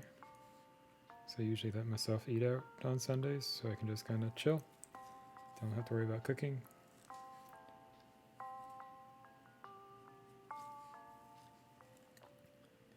Then I will probably watch another episode of The Expanse, because that's my personal show of choice right now. The show that I'm not watching with Anna. It's very good. And then,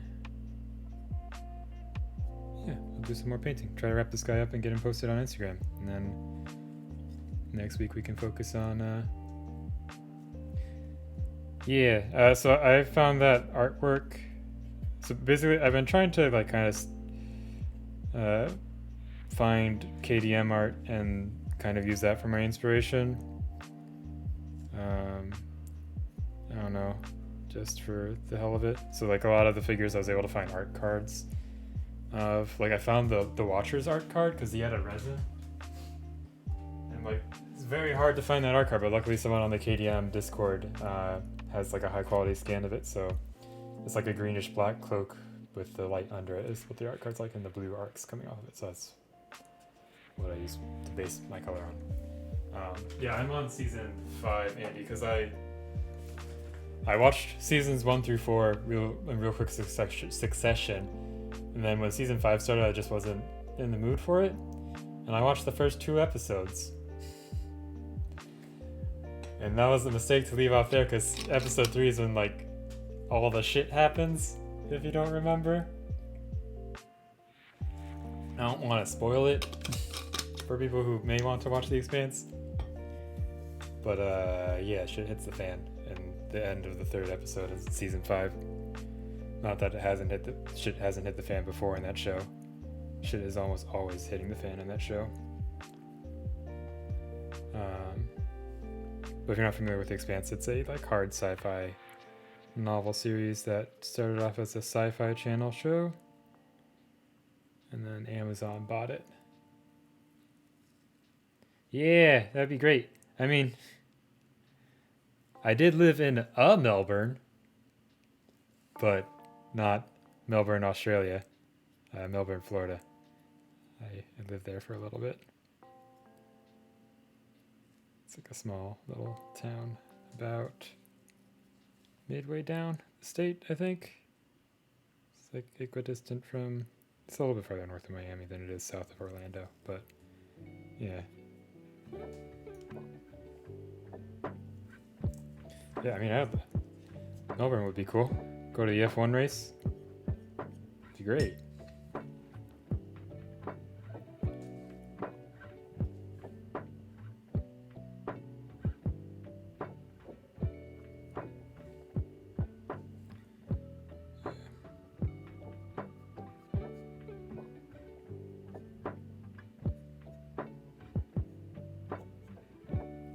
I was thinking maybe I'd play a little bit of KDM tonight, but I think I wanna finish painting KDM before I play it more. I don't know why. I've just been in a big painting mood.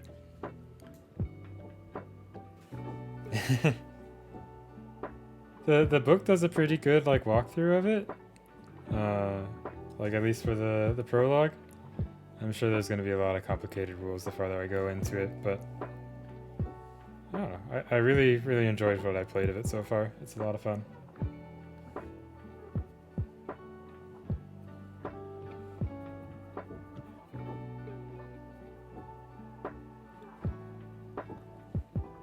Yeah.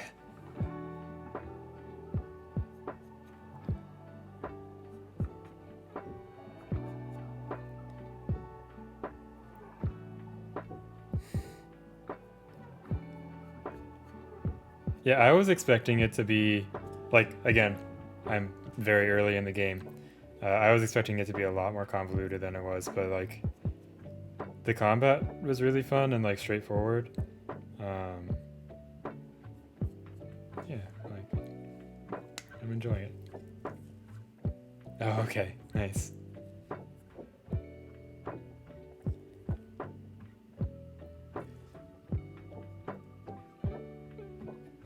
I thought about playing it on like Tabletop Simulator or something a couple times, but I don't know. I was like, I've waited long enough. I should just wait until I can play with painted minis.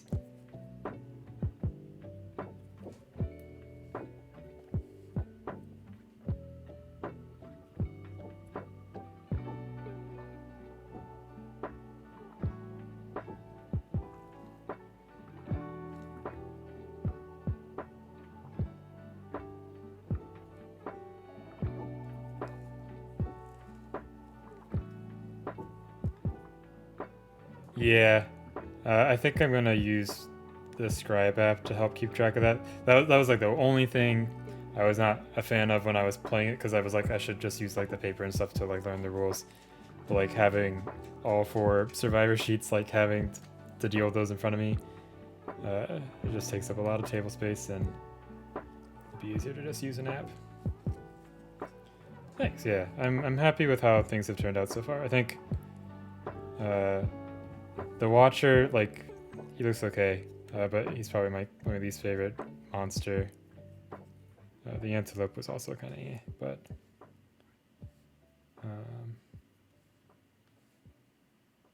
yeah, I've been mostly happy with how everything's turned out. I think the hand was the one that like surprised me the most for like how much I enjoyed painting it, and like I was really happy with the end result.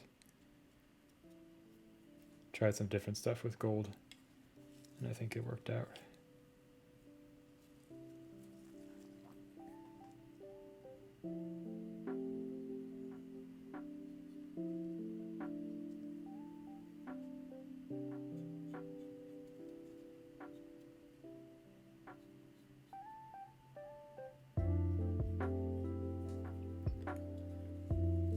Okay.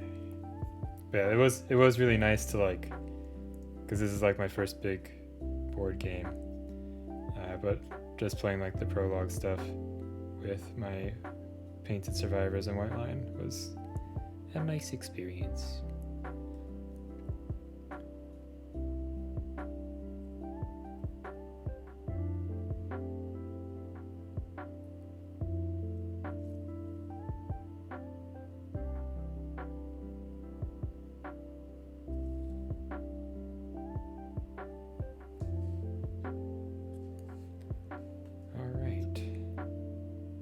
I think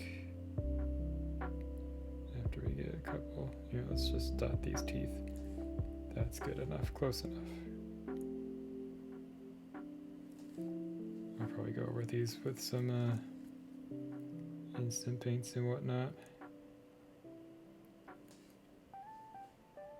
I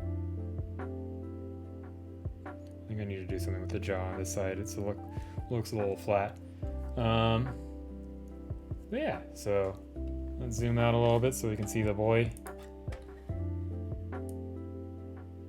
There we go. So there we are so far. Here we can cover the palette before we do anything too crazy. So let's pop him off. And oops, this is also on a thing. I forgot about that. Scooch.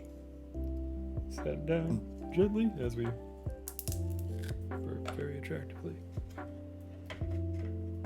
Get our big mound of putty. Oh, good. Good job. Good job. We got the putty right in the pinhole. Love it.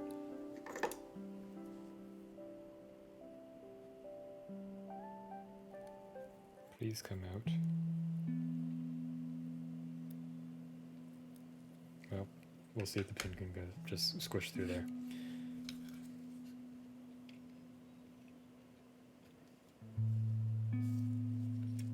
Come on.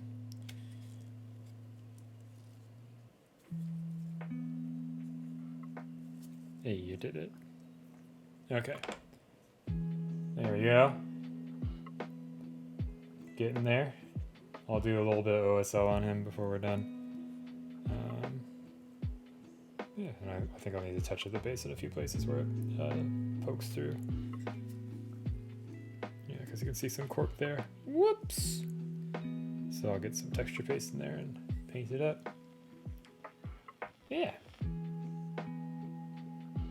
I'm happy with that. So I'll do a little bit more detail work on him off stream, and then I'll be done. And then we can start the Gold Smoke Night next time. But I'm gonna wrap up here. Let me get everything situated again.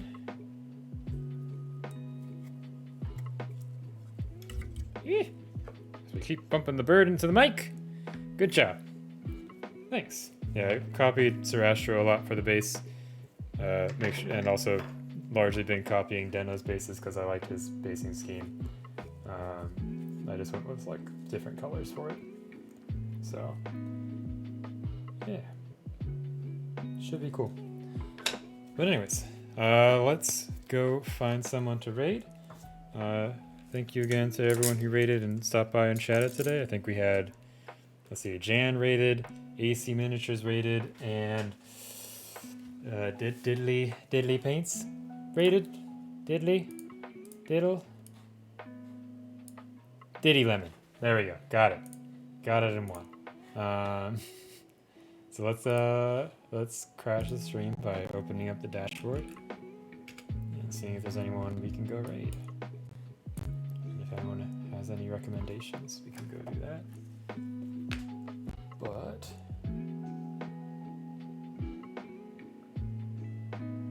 it's thinking.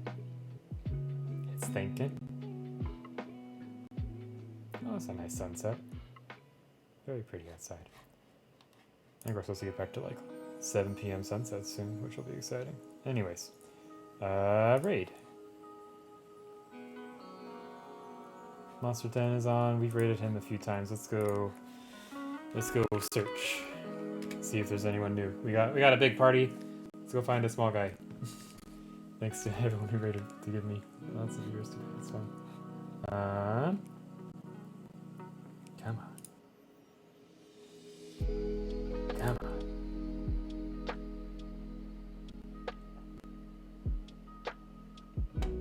One day this will be faster and it'll be great. Mini figures. Not mindfulness, minifigures. There we go. Alrighty. We got someone playing video games. Someone live streaming a 3D printer. That's interesting.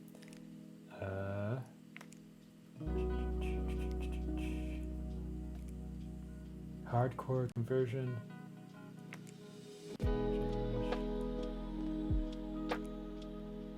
There's a guy named Master Moose. There's me.